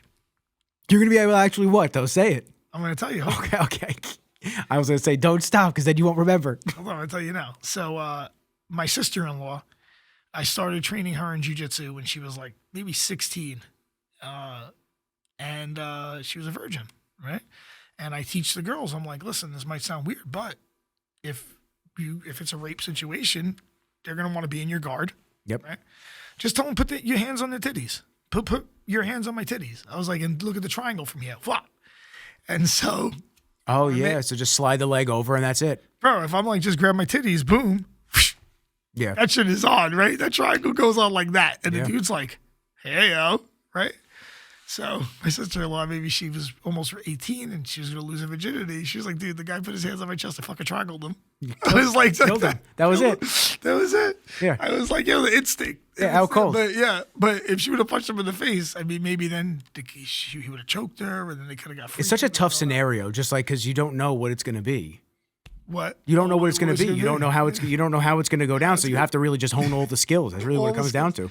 Oh, I want to do an interview like that for a match. I want to be like, I've been working every position, hard, hours and hours, doggy style. You have to, missionary. but you have to like look them in the and I've exclusively been training with Nick. What? Actually, I have an announcement to make. Do you actually have an announcement to make? I'm actually not going to train with guys anymore. I was thinking about it. Shut the fuck up. I'm done. I'm over you. We're training with girls. I'm over you. Shut up. I was thinking about, a dude's nutsack was in my face Dude, the other day. I'm telling you, man. To myself, I was like, I should only train with girls. Why do I want to do this to myself? I'm telling you, man. I got put into my first week at Sarah's. I got put into. It was a Kimura situation, but even before then, I was literally on my back fighting off, and I didn't know how to frame properly at the time. I still don't know how to frame properly. I didn't know how to frame properly, and I was watching his sweat just on his chin, and I'm just like this. I'm like, oh, that is not going to hit me in the face, bro. And it just right in my face, and I just went, oh, dog. I was like, that's it. Ever since then, it's like, that's it. I don't care anymore. Whatever. Dude, I feel so bad sometimes because I sweat a lot, especially if I I'm do drinking too. a lot of water, and I'll be mounted and just like sweating at 2 times. I'm like, there's nothing I can. Or if I do a collar tie and I bring their head next to mine, and we're like rubbing faces next to each other. This is why jiu-jitsu doesn't get the popularity it deserves, because it is difficult to get through that. I personally have a belief, like if I could train, so I like the over 40 group, and sometimes it's inaccessible. It's like, I don't want to come and like, have someone try to kick my ass, some young kid, some dude in his 20s. Some try hard. Who's competing, and and especially if a guy has a gig that relies on his body. So like a lot of guys, I train like Siege, and it's hard if he goes to a class, right? Is he gonna get something out of it? Yeah, but that guy got to be up at 5 a.m, working with clients, doing his workouts, right? He has to be mindful of his training. It can't be go to a class 5 days a week. Well, that's me when I train too, because that's why I don't want to do a tournament yet too, because in my mindset, I'm just like, I don't want to risk an injury like that. So for these guys, I think it's better if you could. I like to teach like a small group private, and that's what I like to do a lot of. So I'll have like Siege, and now I got like, it just so happens I got Siege, Kerry, and Jackie. I love Kerry. Kerry's the best. Kerry's the homie. Yeah. She's great. She's my homie. NyQuil. Yeah. Kerry's great. Dude, jiu-jitsu's getting good. I'm sure she. Yeah, Listen, when man. she got a blue belt, it made her feel okay. It made her feel comfortable. That's good. She was, I was like, yeah, I know you're kicking everyone's ass, but that's good. I was like, that's why I'm like, I don't really honor the title. It's like, just keep kicking everyone's ass. Yeah, just have fun. That's all. Yeah. No, fuck fun. Well, that's fun. That's No, fun. I'm just kidding. That's I'm fun just for kidding. me. Fuck fun. If you're not first, you're last. No, Ricky Bobby. it depends. There's a time and a place for all those emotions, right? There's times where I just want to get high and fucking roll with my homies. And then, there's times where I want to go hard. Yeah. So I think it's important. So I've found that I'm rolling with specific people now. Like I found that I have the people that I trust in class. Mm-hmm. That's really been big for me. So I would love to have it that I had like if I ever wanted a gym, I would set it up more exclusive, and it would be maybe like 50 or 60 members max. You charge a higher end, and then you do all like 4 to 8 person classes, and then you could organize it around people, and you'd have to find the right clientele, but then I would make it like mad exclusive, like key card. You come in whenever you want. You want to roll, me and you want to roll, or you and a dude want to, just rep. Oh, you know the number. Go through. Yeah, go through. Get a couple of rooms. You can rent out studio space as long cool. as you're a member, and you could charge like, it got to be up there. Got to be at least $350 and up, right? But essentially, you're getting a small group private every time, and open access to a gym studio setup. Like you put a studio in there. You can sign up for the time slots. Can make it super dope. I'll put a sauna, steam room. I got a little vision for a little Manimal kingdom. You'll be able to do that. I'm working on it. Yeah, little by little, man. Yeah, especially if I find the right crew. I only have one problem in my life usually, finances. So, sometimes. Find the right investors, or you have to just piece it together over time. Yeah, that's why I'm always thinking about OnlyFans. I'm like, fuck, if I can make $30,000 a month. OnlyFans. To OnlyFans, guys, can I put my feet on the table and show them? No, they already saw it. They saw it at the beginning of the episode. Can you do me a favor? Text or call Nikki Rizzles. Do you want me to your number? Absolutely not. Okay, then shoot him Absolutely not. Shoot him a message. Slide into Don't his shoot me a DMs. message. Don't shoot me a message. Shoot him a message. I won't If answer. If you want to see a to OnlyFans, I will not answer. Nikki Rizzles could be my pimp. Nope. No? Digital pimp. That's what I call them. Digital pimps. Yeah. Oh no. Okay. So if anyone wants a to OnlyFans from me, let me know. Yeah, hit him And directly. If you want to be my pimp, my digital pimp. my digital pimp, then let me know. I'm open. I could really use like $500,000. $500,000. Yeah. So if I could, I figured that what it would take. It's a lot of feet pics. Well, just the right feet picks. Or just the right one. Just the right ones. One foot pick for Really? $500,000. Yeah. Crazy. I mean, I'm open to sugar daddies and sugar mamas too. I have a lot of girls that I know that get those requests, and that always amazes me. The dudes are just like, "Hey, can I give you an allowance of $3,000 a month?" I'm like, "What? Yo, I have a girl. Who is spending this?" One of my female friends. She's not only fit. She's just like a spiritualist. Just my homegirl, and she's cute. But she's like, yo, dudes will just Venmo me money. Nah, strange. That's strange. Guys, guys, as a collective Guys. group, as a species, we got to tighten it up, guys. It's relax. It's one thing Relax. if you have an OnlyFans, you're actively soliciting it. Relax. It's one thing if you're actively soliciting it and you pay for it. If you just send a random girl money, That's crazy. it's a little crazy. That is crazy. Yeah. It's like, why'd you send this girl? Did you think you were gonna buy this girl? My boy Tyler was on the podcast. She'll tell you if she's for sale, bro. She will tell you, and she makes will it very tell you. apparent. You will know. My boy Tyler was on the podcast a couple weeks ago, and we were laughing because he says, yo, if I see one more girl post that they're on a bachelorette party and they put up the link, buy the bride a drink, he's like, why the fuck am I buying her a drink? She's taken. Go ask her fiance to buy her a drink. Why am I supporting this? No, you know what grinds my gears? Stupid. Go I'll tell you what grinds my Give it gears. to me. When fucking billionaire celebrities ask for your donations. Oh, you're talking about specifically The Rock and Oprah Winfrey? That's one. That's a funny one. Yeah, that's a funny one. It's like, bitch, you bought Hawaii. Like, come on, stop it. And then you want me to give why? So I could drain my funds? Like, you fucking fund it. Like, all this shit that they asked for funding for, it's like all these charitable things. I'm like, dude, you're literally a billionaire. You're a billionaire. Just fucking liquidate. It's a tax write-off for you. Just do it. Well, that's why they build places in Africa, because then you look like a hero for like, Look like a 30 hero. grand. Well, that's my mom brought up Mr. Beast to me. She's like, "Do you know who Mr. Beast is?" And I was like, "Yeah, I mean, pretty sure everybody like knows who Mr. Beast is. I don't watch his videos, but I know who he Not is." really, but I know of him. Yeah, Exactly. It seems like he does good things. Well, that's the thing. She was saying, "Oh, the good things he does this and that." I go, "Mom, he's got more money than he knows what to do with. He's got to do that stuff. He's got to do it to look like he's in the. He could be the biggest piece of shit we don't even know about, but because he's got so much money that he has to have his write-offs and this and that." Let's think about it in relation to percentages. So, like, okay, let's say you make $100,000 a year. If you give $10,000 to a charity, that's 10% of your income.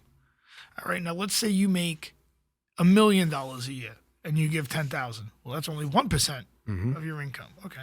Well, if you make 10 million, that's 1/10%. Right now, if I'm a billionaire and I give $100,000 to something, that's not even a 1,000th of a percent. It's nothing. Yeah. It's like when you bought a coffee this morning. It wasn't really that when you were like, oh, I'm going to get an energy drink, it didn't really stress you out that much. That's the equivalent. So you have to understand that the resources that you're talking about, what they make look like it's impressive is a nothing burger to them. Yeah, and then they always go to a place that fucking the value of your money is crazy. Yep. You go build a hospital in Africa and it costs you like 50G and you're like, I built a hospital. Yeah, why'd you do it in Africa? Because in America, for 50 grand, you get a sink. And it didn't look as impressive. Oh, I put a sink in Detroit. 50 grand. Yeah. Right? I added one water filter in Flint, Michigan. Yeah, what do you do in New York? I tell you what, 50 grand. If I want to redo my kitchen, it'll probably cost 25 grand, right? Permits, all that shit. If I want to do it right, 25 grand. 25 grand in Africa, you get a fucking school. Yeah. So you look like a hero.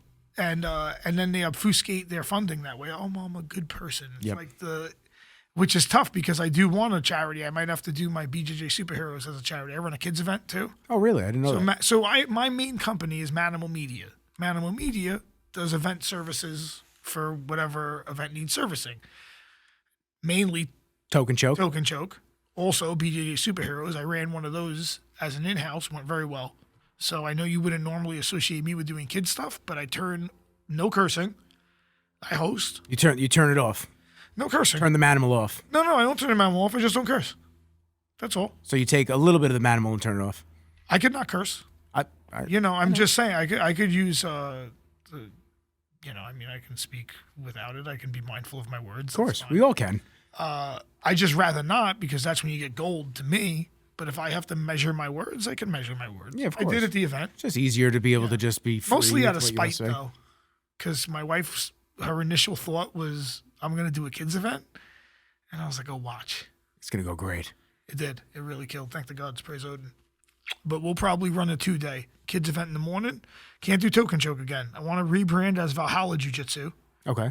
And then you could do the 2 event in a day. I feel like I've heard Valhalla. Maybe, but there's no Valhalla Jiu-Jitsu championships trademarked. Okay. So if anyone has a dispute with that, let me know and we can settle that however you would like to. We could do a match. I feel like that's what you guys should do. You guys, that should be the way to settle things in the jiu-jitsu community. If they have a trademark you want or a name, it's like, oh, we could roll for it. We could do a match, yeah. I mean, we could roll for it too. I love Dungeons and Dragons. So if they wanted, we could fight our characters off. No, I was saying you are the character. That's what I was saying, yeah. Oh, I mean, I could make, Actually, you guys roll on the mats, not necessarily no, your I characters. could do yeah. that too. But then I'm also thinking if they wanted to Not a D20. if they wanted not to get their ass kicked, then we could just roll D20s. There you go. Yeah, and then we could actually make it fair. Yeah. You know? Yeah, unless the guy's like one of the best guys in the world, I think I should be okay. You should be good. I think I should hold be your own. okay. Yeah, as long as he's not like one of the best dudes in the world, I think I'll be all right. So how do we bring the value of jiu-jitsu? And that's really what I'm trying to do with the competitions too.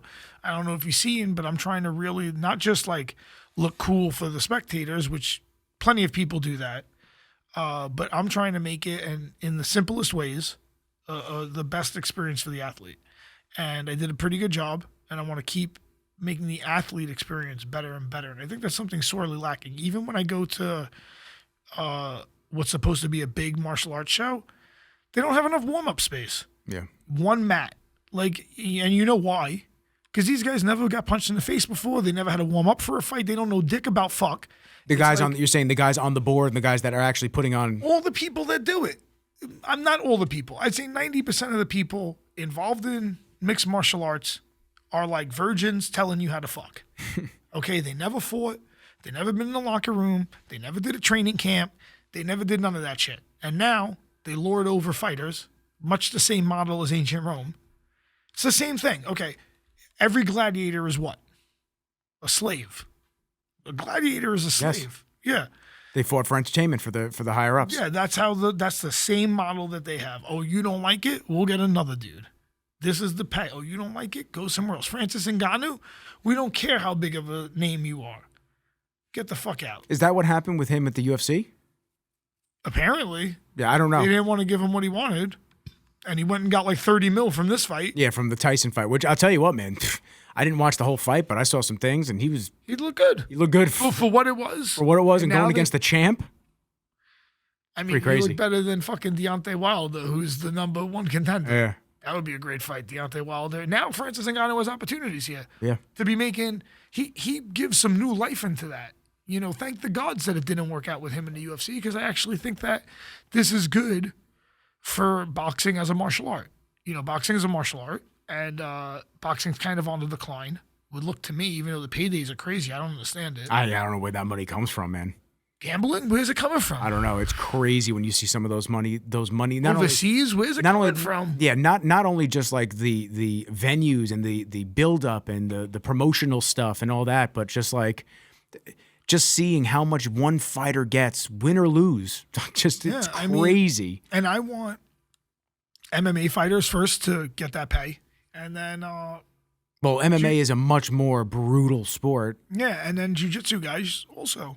You know, there's nothing wrong with elevating jiu-jitsu. Jiu-jitsu should be elevated too. Maybe not the same money as a UFC fighter, but you should be able to make a living as a professional jiu-jitsu guy. No, you're putting your joints and your limbs on the line, man. And only the top guys are.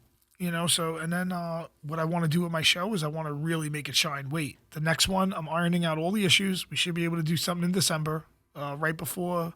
We'll see if we get a show in right before Christmas. We'll do that December 17th weekend, hopefully.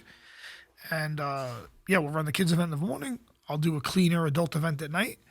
But I want to make it sick. So if we do Valhalla Jiu-Jitsu, then when we come out onto the ramp, we'll make gates. And it'll be like you come out the gates of Valhalla, we'll click them open. And then play the music and have the guys walk out. So I could make it super sick. You know I love the vibe. I know everyone loved the vibe of Token Choke, and I'm going to bring Token Choke back 420, but we're going to bring it back big. So next year we'll do 420. We'll rent an outside space. We'll get some music, and we'll do that shit big. I'll fucking work on my sponsors for months. We'll do one crushing event, and maybe I do want to redo on my Halloween event. Okay. I did spend $500 on my costume. Yeah, you were excited for that one. I spent $500. Yeah, you know I like to dress up. Well, I know you like to dress up. The weed outfit was fantastic for the last one. Dude, the one I wore for the kids one was good too. Orange tiger stripe. Fire. It was actually one of my favorites. Actually, the orange tiger stripe one was my favorite. Fire. The weed one was good. The leopard print one I wore to the garden was great. I got a snakeskin one that's good. I want to get for the Valhalla one. I really just, if it's Christmas, I might just be Odin Claus. Odin Claus. Krampus. Oh, the other reason Odin is Santa Claus. So all the mythological things around Odin, are closely related to Santa Claus. So Odin has mythical creatures that are always with him. So, because Odin is like the ultimate shaman, essentially. Odin is the head of the Norse pantheon, but he's also the god of war, death, life, poetry. What about Tyr? Tyr is the god of victory and war. Tyr is the head of the war pantheon before Odin supplants him later on in the evolution of the mythology. Gotcha. So Tyr is probably one of the head war deities in Germany before the cult of Odin comes in and kind of supplants it as the main war god worship. But Odin, not really a war god in the sense that he's a god of transformational experiences. The most transformational experiences, death, right? Super transformational.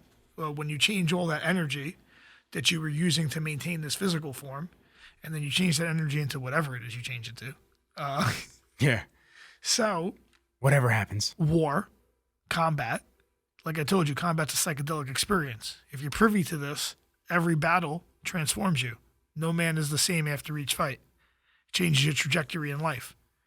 It's like planetary collisions. Poof. One goes one way, and you see this all the time when you watch it in fights. You know, what the collision, one goes one way, one's career goes this way. If this one would have glanced, if this fight would have went this way, then Yeah, then he would have gotten the opportunity, this and that. if you didn't lose this fight, you wouldn't have got this opportunity. Like with Matt and Cal Parisian, if he didn't lose the Cal Parisian fight, he wouldn't have got the chance on the comeback show, and he would have had to fight 10 fights to get the GSP. Right? You don't know how that would have worked out. Yeah.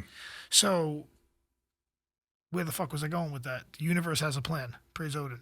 But I was going somewhere else with that. And I totally got lost.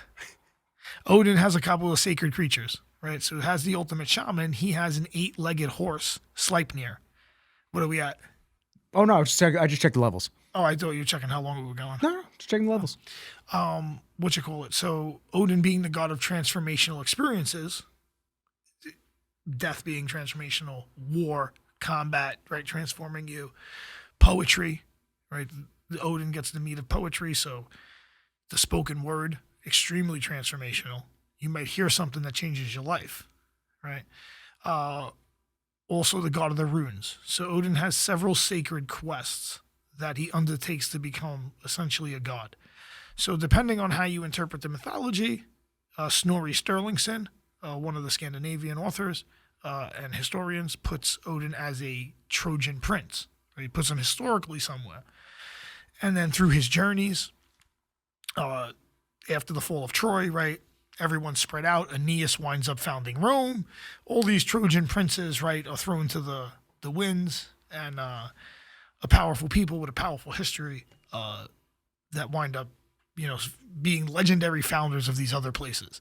And Snorri Sturluson likes to put Odin as one of these guys that winds up in Norway. He does several sacred initiation rites, and the first one is he finds the world tree Yggdrasil. So I don't know if you're familiar with this tree iconology of the world tree. You ever study Kabbalah? No. That's the closest to Norse mythology, would be the way the Kabbalists do the world tree. You familiar with the tree of life? Yes. Okay, so Yggdrasil is the tree of life, translated directly as Yig, a name for Odin. Ygg's steed. So Odin rides the tree Yggdrasil. So Odin finds this tree, this both mythological tree and also physical representation, probably of the North Pole. Probably winds up at the North Pole, right? He was already with the Samsi people. He probably winds up close to the North Pole, which he would have been close anyway. Does a ritual sacrifice of himself. So for 9 days and 9 nights, he hangs from the tree Yggdrasil. No bread, no mead. And after 9 days, he has that death experience where he goes to the underworld, and there he sees the runes.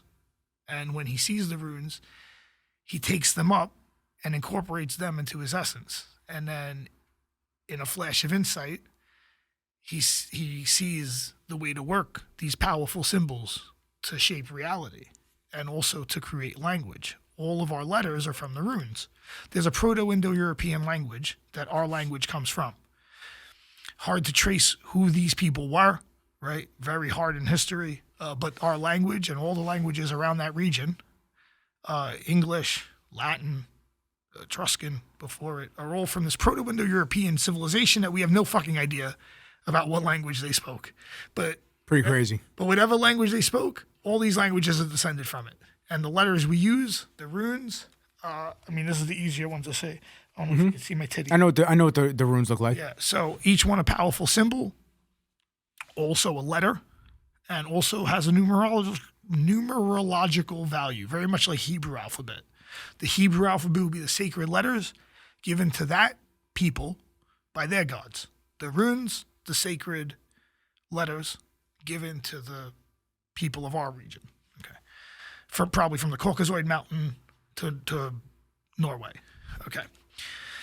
So he hangs from this tree of Drassel, 9 days and 9 nights. He pierces himself with his spear. He has a magic spear called Gungnir. Pierces himself with his spear, very similar to the Jesus mythology, right? Gets the runes, symbolically dies, and then is reborn, right? When he falls from the tree, now he's essentially a god man. Then he does another quest. So there's a sacred well of knowledge, Mimir's well. Mimir is the god of wisdom. And at Mimir's well, whatever you sacrifice into that well, you get access to in all dimensions. So Odin sacrifices his eye. And when he puts his eye into the well and takes a drink of the sacred waters, he can see everything. Past, present, future, every dimension. Is that why in some of the pictures and everything he's got an eye patch on? Yeah, he sacrifices one eye for wisdom. And then he sees the magic mead. He knows everything now. And he also sees Ragnarok, how he's going to die and how he has to die. Because without dying, the god of transformational experience cannot himself have the most powerful transformational experience, which would be what a travesty for the god of death. So Odin sees his fate, Ragnarok, everything that comes about, and he also sees the magic mead. And he's like, I got to get that, right? So, but the magic mead is very difficult to get to. Only Odin could get this mead. The mead was made by the blood of the best poet, this giant Vasir, and he was killed by the dwarves, and they ferment his blood into mead. Anyone that drinks it is granted eloquence of speech, the poet's share, and anything they tell you, you will believe, right? So Odin's like, wow, I got to get the fucking magic mead, the mead of poetry. Yeah, I got to get this shit. But it's held by this giant Suttung. Deep within his hall, his savage daughter, Gunlod, guards this mead. And you can't even get to this dude's house, right? Suttung is a powerful giant. Consider him a god himself with a massive crew, an army of other giants. So Odin's like, fuck, how am I going to get the mead? So he finds out that there's going to be a feast. Suttung's hall is going to have a massive feast. And he's like, oh, okay, I'm going to get into the feast. So he finds Suttung's brother, and his brother has a farm. And so when he's walking past, he sees slaves working the field. And he sharpens one of their blades. And when they go to cut the wheat, it just all starts falling down. And they're like, oh, shit. They're all like, yo, give us the sharpen our blade. He's like, yeah, take it. And he throws it up, and they all kill each other for it. So when he goes to the giant's house, he's like, I noticed your dudes are all dead, but I happen to be a farmer, and I could do the work of those 9 guys for a year if you take me to the feast. He's like, well, no man could do the work of 9 men. Sure. Well, of course, Odin does the work of 9 men, right? And he takes him to the feast, and Suttung's like, you're a fucking idiot. Don't you know that's Odin? Like, who could do the work of 9 men? So Odin winds up, they bore a hole for him. He gets to Gunlod. He's like, fuck. He sees Gunlod. He's like, how am I going to get the mead? He bangs the shit out of her for 3 days. Oh, Jesus. So for fucking 3 days and 3 nights, he bangs the shit out of Gunlod. He promises to marry her, right? And he's like, no, Suttung, this is probably how it goes. This is how I interpret it. Oh, yeah, this is how you interpret it. No, this is how it goes. Really? Yeah, if the mythology, he bangs Gunlod for 3 nights because they tell him afterwards, he's like, then he grabs the mead, he turns into a bird, swallows the mead and flies out. Whatever drops out of his mouth falls onto earth. That's the poet's share. That's what we got. Okay? Takes the rest of the mead back to Valhalla. As he's getting chased by the giants, right, he's dropping some mead out of the bird mouth. When the giants get there, they're like, where's Odin? They're like, he left Gunlod betrayed at the feast, kind of alluding to the fact that he was like, listen, I'll marry you fucking this chick. If you And then got close enough, bang the shit out of her. He's like, no, I'll consecrate the marriage. Look, just like that. bang, 3 days, 3 nights, fuck like a god. As a man or a raven? As a fucking god. Okay. That's when you come as Harbard. So Odin has a sacred lover aspect, which is extremely powerful. He has a lover called Harbard. So by one name was Odin never known. So Odin is a many-faceted deity.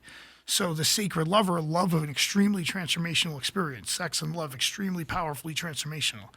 To share energy. That's what I told you the other day. I actually changed my mind about the way I love. I'll love who Odin tells me. It's so what you call it. So whatever. So love a very powerful transformational experience. He has a lover aspect called Harbard, and Harbard is like this divine male love god. His aspect, so that he could do whatever he needs to do in that field and be the archetype of that.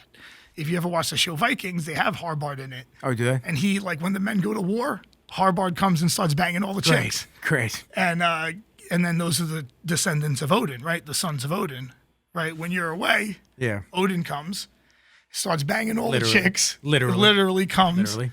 Yeah. And he bangs Ragnar's wife so that her kid is a demigod. And Odin's son. It's Odin's son, yeah. But also Ragnar's son. He lets him claim his son because Ragnar essentially is descended from Odin also. So he's like, we got the same bloodline, you know. Yeah, it's great. But and then I'd be like, stay in Valhalla, man. Leave my chick alone. There's a good interaction with Harbard and Thor. So Thor's trying to cross this river, and Odin disguises himself as Harbard, this divine lover. And Thor's like, let me get across the river. Why would he try to trick his own son? Why would he try to trick his own son? So I don't know what the relationship with your dad is, but your dad never tried to fuck with you or play a trick on you? No. Oh, okay. Well, No. The most my dad ever tried to fuck with me is like he would go like this to me. We'd be in a restaurant, and every time he'd go like this, he'd go, him? And I'd look and I go, and I'd turn around, he'd right in the back of my head, he'd go, stupid. so similar to that, right? Yeah. Similar to that. He's like, bro, just give me a ride across the river. And he's like, where are you coming from? And he's like, oh, I was just fighting giants. He's like, where were you? He's like, I was banging 9 sisters. There you go. He's like, where were you? So they have this like exchange. There you go. On the river. And Thor's like, why are you telling me this? He was like, he's like, I'm banging all these chicks. He's like, I had 9 sisters. He's like, I fucked this one. He's like, yeah, I'm like, I love it. So that's how I'm a priest of Odin. Odin has many facets. There you go. You know? So, there you go. All right. Ending on jiu-jitsu. Oh, you want to end on jiu-jitsu? Let's end on jiu-jitsu. I wanted to just ask you, what are some of the things that you think people should know coming into the sport, because it's a tough sport when you first start. And what do you think the turnover rate is? Because I actually wanted to ask you about that, because I feel like there's so many people that join the white belt class, but I don't feel like they actually continue. You see what I'm saying about a little higher end program where I could do my guys over 40 could come do a small group. We'll make sure like they get the right experience. It's hard to get the right experience in jiu-jitsu. That's why the turnover rate's so high. It's like, think about the difference between personal training and jiu-jitsu. Like, think you go to workout gyms, right? Mm-hmm. How many people work out, even if it's not the same gym, forever? They do a workout. You might switch gyms, right? But most people, once they train in like fitness, they pretty much train. I mean, yeah, they stay with it. Even if they're not at your gym. Generally. Let's say they're like, oh, you know what? I was doing CrossFit at the gym, but I didn't really like doing CrossFit at the gym. Now I'm going to just buy the setup and do it at home. Right? That doesn't happen with jiu-jitsu. Yeah. Okay. Grappling yourself. Even the dummy's stupid. It misses the whole point of the community aspect and all that. So if you think about the fitness model too, there's a personal training model, which is great for beginners. I'd say, like, if you think about it, think about how many personal trainers there are that get, or, you know, clients that maybe would never work out. And there needs to be a bridge like that for jiu-jitsu. Where's the personal training for jiu-jitsu that's also going to make the instructor a good amount of money? Because just classes can be tough, right? It's harder to manage unless you have that's why everyone loves it when a school first opens. Because it's not busy. The class is small. Oh, I went. It was only me and 3 guys. We got it was great, like a mini private, right? Yeah. So I think the perfect amount is like 4 to 8 people. And I would love a higher end place where I could put a bridge there.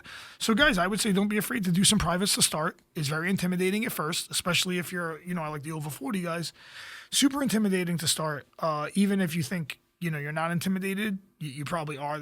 All those things that you say hold you back from wanting to do it are just you being intimidated. And that's okay. I think it's okay. I think a lot of times we put barriers to what's keeping us from what we want to do and are making that barrier a false barrier. So you're like, I don't want to do this because at night, I play pool. Or I don't want to do this because, I have kids and then, okay, well, what about 6 a.m.? What about a noon play? Right, there's ways around that. They're making a barrier because the truth is I'm scared to do jiu-jitsu. I'm afraid I might get hurt. I don't know if I'll be any good at it. And I'm afraid that the time commitment at my age won't be worth it. This is what they want to tell you.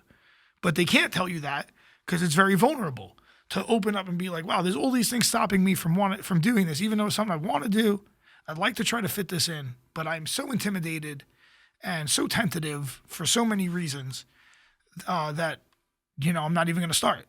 And I think that's a disservice. So I'd like to try to make a little bit better bridge. And then when you go into jiu-jitsu school, what if I have to do a class of 20 people the first day? And now I'm trying to do the movement. I'm like, coach, I don't know what the fuck I'm doing here. Can you, there's 20 guys. Oh yeah, he helped me once. He showed me the move once. Like the white belt class the other night was tough. It was like my Tuesday. We were doing takedowns and they were like 25, 30 like people my in the Tuesday class. night class is not my ideal. That's what I run because it's the vibe there and it's a cool vibe. But that's not how I would ever introduce someone to jiu-jitsu. Personal. Like I would never... if you weren't already doing jiu-jitsu, I'd be like, let's do a private before or after. And then I wouldn't probably have you roll during the class. Like I would probably be like, just chill. That's not the way I would ever want someone to do their first training experience, which it happens a lot. And I'm like, dude, you want to talk about turnover? Well, if you come to that class, that's the way it's run. It's a 30-person class. I like it. I hype it up. I understand what it's for the young kids that need it. It's very important. I do like doing that. There's a big place for that. But first of all, there's no money in that. And second of all, it really is a disservice to the guy that wants to try to come in. He wants to train the law. And maybe, let's say, $125 an hour private is probably a little out of a guy's price range to do twice a week, right? For most guys, I'm going to say, what is that going to work out? $1,000 a month. Most guys aren't going to put $1,000 a month in their budget. But if I could get 4 guys together at, $35 or $40, well, now I make the same hour or a little bit better even. And now you have a much tighter group. It's a little more like if you think of the average class value at a unlimited jiu-jitsu spot, if it's $225 a month. If you go 10 times a week, that's $22.50 a class. Let's bump that up to like $40 a class and we'll shrink we'll shrink the amount of people. And then really the class could get cheap. If you got a guy who trains 5 days a week, that's 25 sessions 20 sessions a month. So that's a $12 class. Yeah. So now you got 20 guys in the class. That's a $240 class. At a $40 value, if I have 6 people, I have a $240 class. And they get a lot of value out of that. Yeah. And then that would be my preference to see how I could bring people in jiu-jitsu. So that's what I would like to do personally. So for the guys just starting, I'd say do a few privates first so you don't feel like a total spaz when you first go in. And, you really don't have to think about making this crazy time commitment. There's a lot of benefit to jiu-jitsu, even when you suck.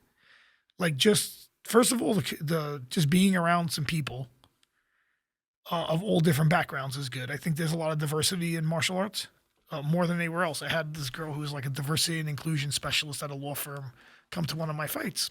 And I was like, you're in this field. Did you notice how diverse it is? There was someone from Brazil fighting. There was a mix of, Italian, African-American, African, Caribbeans, right? You might be from Jamaica, Canadians, right? I was like, the diversity. She's like, oh, I didn't even think about it. I was like, that's your job. You didn't even think about it. Yeah, because it just felt natural. It just felt natural. It's not forced. You don't feel like you have to. You don't feel like these people are around you because they have to be. You're all around you because of a common goal of wanting to be better and coming together for the love of a sport. And just the sport in general, not just in one gym. I mean, cross gyms. Yeah. Listen, if you train in freaking, I rolled Iceland, I rolled down in white. I rolled down in Charlotte when I went on vacation over the summer. I rolled down in Charlotte. It was great. Just the common love of just what we do. And it was cool to see how other places run their classes and how they're, what level of advancement that the athletes that are at that gym as well. It was cool. I liked it a lot. And that kid, I forget his name, Josh something. He's the kid who won Ultimate Fighter. Yeah. He trains down there, so he was there while I was there. Josh, not Emmett. Fuck, I'm trying to. Whatever. Yeah, but he's super nice dude. Making me go through the Rolodex now. Yeah, that's right. So everyone was cool, man. But I love doing that, and I think that has opened up a new door for me as well. Traveling with my job and work to go to different places for video shoots. It's like, well, maybe I'll bring my gi with me. Maybe I'll bring my rash guards with me, so I can go roll it another place and just experience. I love dropping it. Yeah, it's cool, it's fun man. for me on the road to have like a little a place to go, and then I know I could always find weed. If I drop into a 10th Planet gym. Yeah, 10th Planet for sure. And I'm like, all right, if I drop into a 10th Planet school, I know I'll get some weed out here. I'll make some friends. Yeah. And then I make some homies. There you go. I like going to Austin a lot. Now that Danaher's in Austin. Are you tight with Danaher? I mean, we're friendly. I know him for 20-something years. So you've gone. I'm not in the death squad, but have you gone to Roca before down there? Yeah, I trained with him down That's there. I went in Austin maybe last March. Dead serious. I had a dream last night that I was training at that spot down in Austin, and he was teaching us. See, before the Airbnb market, I don't know how it is right now. I'd have to check it out. But what I wanted to do is make like a BJJ B&B, a place that you rent out down there specifically for guys that are training down there to compete and do jiu-jitsu. And you set it up nice. You make the garage with mats and a little gym space. You hook up UFC Fight Pass and Flow Grappling on the TV. That's cool. In the closet, you have a couple of rash guards with a little code that you could, get if you need some training stuff. You forgot your shit. We'll give like complimentary, like a little bag of like soaps and stuff that you can take to the gym. You can make a really cute setup, charge a little more for it, and do like a B&B. I don't know if there's a market for it now though. I don't even know if he has a website for that gym down there. No. Yeah, they're like off the grid. Nope. Yeah, they're off the grid. And that's the other good thing. You don't even have to get a house in Austin. You would get it in San Marcos, the town next to it, because all those places are on the outskirts. All like those spots that the gyms are at. Yeah. It's not in the middle of Austin. There isn't a fucking warehouse in the middle of nowhere. Do you know where Rogan trains? Because I know he trains. On it. I mean, He rolls at On It? I don't think they roll it on. I was going to say, yeah. Yeah, probably the 10th Planet spot across the street. Oh, there's a 10th Planet down there in Austin? Yeah, right across the street from On It. That's where I originally started training when I went to Austin, because the first time I went to Austin was like, I don't know, 2015. And there was no Henzo guys down there. But they had a 10th Planet spot inside of the On It gym. And when I used to go to Austin... Fuck. It's okay. Don't worry about it. I don't have paper towels. It's okay. Don't worry about it. You want me to take my shirt off? No, it's okay. You're good. My pants. Are you ready? You're good. You're good. Just go. You're good. Don't worry about it. I'm telling you, don't worry about it. It's okay. But we're gonna move this over here. You're good. You're good. I'm telling you. No. Don't. Just keep going. Get off. I know. I don't. No. Just go. Talk. If I lick that off your table, would it disturb you? It'll just. I'll have to throw the table out. I'll have to throw the whole fucking table out. How the fucking throw the table? I don't think you understand what it was like to get this thing in here. I have to throw the table out then. Okay, go. 10th Planet in Austin.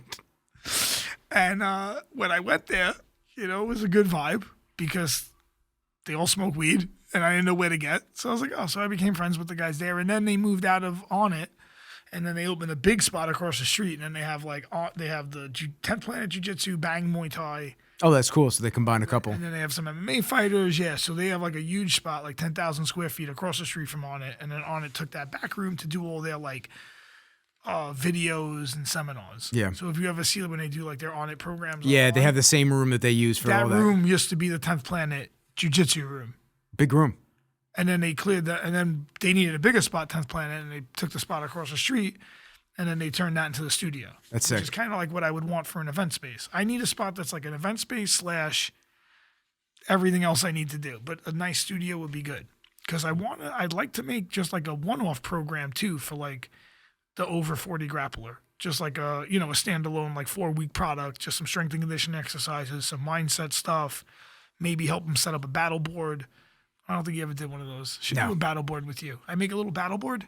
It's like, it sets like, you probably do similar stuff with like your goal planning. You seem pretty focused, but it'll be like 9 things you do every day, 6 things you're interested in, 3 things that you put work effort into, a personal motto, a symbol of power. And then I have like a couple mantras, a couple quotes that I put to myself, my values on the side. So I always want to make sure I align with my values, everything I do. So freedom, my first value. So if I seem wild, it's because it's the first value, you know? So if you're like, man, this fucking guy's wild, it's like, well, freedom's my first value.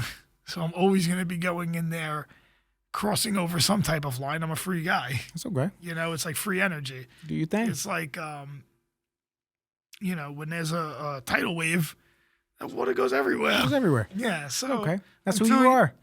That's who I am. And you're living it, and you're living it up to exactly the way you are. You're a unique individual, brother. Yeah, I'm doing my best out here to be myself. You're doing good. Yeah, I've never worked a regular gig, really. I mean, I had the thing at the mental hospital, but I wouldn't really call that a regular gig. Yeah. That was a pretty irregular gig. Oh, so now irregular gig. But so now you landed into the irregular gig now. Yeah, but doing the, you know, I'm pretty lucky to be able to just make a living off training and then whatever wild shit I do.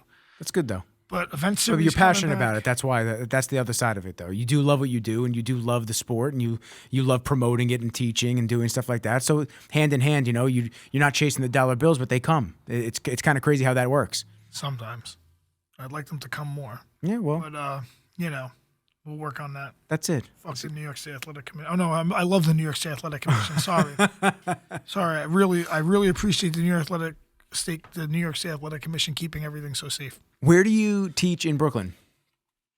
Nowhere. You don't teach in Brooklyn anywhere? No. Okay. I would like to see where the universe wants me to be with some full-time energy. I thought it was going to be in the events, but it kind of slowed me down having to get all this other shit. Maybe once I iron it out, I'll be back full-time. But I was ready to put full-time energy into doing the events, and I got kind of a little tripped up. But right. we'll turn that around. You're pivoting to do something else now. Well, no, I'm still working on that. It's just going to go a little slow. I can't put the full-time I'm saying energy you're pivoting to something else for full-time. That's what I'm saying. Well, that's what I was saying. I wanted to make a standalone product that I could sell for like the over 40 grappler. You know, a little, some strength and conditioning stuff, some solo drills they could do at home to get better, and maybe just sell that as like a one-off product, you know, just like an extra thing to do. And then I'd like to figure out something to get the person that doesn't train to train. I'm the first guy to make an MMA cardio DVD. It's a little bit before your time, but in 2008, I made Unlimited Fighting Fitness. It was like an MMA cardio DVD, and I did okay with it. But it would be like essentially mimicking an MMA fight. So it would be like learn to get fit without getting hit. So there you go. Train all the MMA moves: jab, cross, sprawl, sit through, need an elbow escape, up and over sweeps, elbows on the ground. Like we would do a whole fight choreographed like through the moves like Tai Bo, but for MMA. Like Boss Rutan's video. But I was way better. I'll show you it. And even though, you know, for what it cost to do back in the day is insane, but you know, I did all right with it, and I thought it was the best of the bunch. We had the right moves. I mean, I thought it was good, and but whatever. The story about how that got fucked up was a whole other story. We'll say that for the next one. We'll save that for volume 2. It's a long story. What's your Instagram handle? How can people get in touch with the Manimal if they want a private, if they want to just learn more about some of the events? So, guys, the easiest way to get in touch with me is start sending up some smoke signals. I'll definitely see them. I'm the king of cannabis. So, don't send up smoke signals. Smokey the Bear will not like that. Other than that, follow me, Manimal John, everywhere, especially on Instagram, although I'm trying to do my YouTube on Token Choke a little more. So follow me at Manimal YouTube's John. a long play. YouTube's a long play. Got to get the YouTube going. Just keep it going. Yeah, that's what Jeremy was saying. He was like, yeah, just do more YouTube. Yep. Try to affiliate link it. Do you know how to do that shit? Yeah, I do. All right, I'll have to talk to you after. Because I like to get that rolling. I think the content's good. You know? I give a fuck. So well, but you know what? That's fine. But you have to. It's about consistency. It's about how many videos you're putting out. Your first 100 videos are probably not going to get views. My podcast views are all over the place. I tell people this all the time. Sometimes they're crazy. Sometimes they're not. My Instagram short videos are sometimes in the thousands. This and that, and then sometimes they're in the low tens. I think Instagram shadow banned me. I mean, they may have, but all I'm saying. The last weed post, they fucking got pissy. They might have, but The Ric Flair promo I cut was so good. But all I'm saying is you have to just keep it consistent. That's the biggest thing. With anything that you're doing on any of these content sites, you just have to keep it consistent. That's really what it comes down to. If you post and then you don't post for 4 days, you don't post, then you know, my TikTok, dude, my TikTok was I was almost at 54,000, 53,000 followers. I'm down to like 52 now because I'm losing 100 followers here and there because I don't post as much anymore. And I was getting 100,000 millions of views on my TikTok videos. Stopped posting for like 6 months. Started doing it again. Now I'm in the realm of everybody else getting the 200 views a video now. This is what it is. Now I'm not putting effort into it. Yeah. So now I'm just making it worse. TikTok, is it worth it to TikTok? Yes and no. It depends. It depends on if it's going to bring view. Really what TikTok is supposed to do is it's supposed to bring me the views to my YouTube channel. It's supposed to make people interested with the clips, but everyone's attention span is so short. They see the clip and they go, okay, and they swipe to the next one. So is it important? Maybe. I don't know. Do I care? No, I don't care because my long play is YouTube. That's really where I want to grow. That's where I check the numbers and I really care about that because as long as those numbers are trending upwards, then I'm doing something right. And they are. I just have to, but when I'm not consistent, they're trending down. Yeah, I got to get more consistent on my YouTube. We'll talk about that. Let's talk about that. We'll talk about that. So follow me at Manimal John. Guys, there's never been a better time to train. And I'll keep you posted about the event. Definitely need Rizzles down there. For sure. Other than that, stay savage, my friends. I appreciate you. No, I appreciate you, bro. Thank you for coming down, chopping it up. I know I am hard to handle, even though I am like fucking shit up, spilling stuff. Okay, I'm a lot. It's a lot. You're trying to contain all this fucking power. You're good. You're good people. You're Best. Good. You're good people. You really are. I'm From day one, you're good people, man. You're one of my jiu-jitsu buddies, like for real. He's somebody that I do like. You have a good vibe. I appreciate you. I love to learn. I love to experience other people, and that's what this is. Dude, that's what this show is. This isn't a show where it's about specific things or topics, or I need heart to hearts every conversation. It's about just introducing other people's viewpoints and other people's experiences through life and what they believe and this and that. You threw a whole different spin on it. I've never heard anybody talk about stuff like that, so that's perfect. Can I rub my heart chakra on this? You can't do that. You can't have you rubbing shit on the microphone, though. That I can't have you doing. My chakras. You know, I am a freedom first person. And every time I make a just rub it on the door on your way out. Decision, I'm going to fucking rub my dick somewhere Don't in here and I will not tell you. You can't. I'm not going to tell you. You won't even know. You got to get out. You won't know. On that note, everybody. I see where the cameras are. Like, comment, subscribe, share. I appreciate it. And I'm going to give you a show. Better stop. I'm going to put all the cameras on. Do you see this? Everybody, I appreciate all y'all for fucking with us. I hope you enjoyed the episode with my man, John Manimal. This is my brother right here in Jiu-Jitsu. And on that note, praise Odin. Praise Odin. Peace.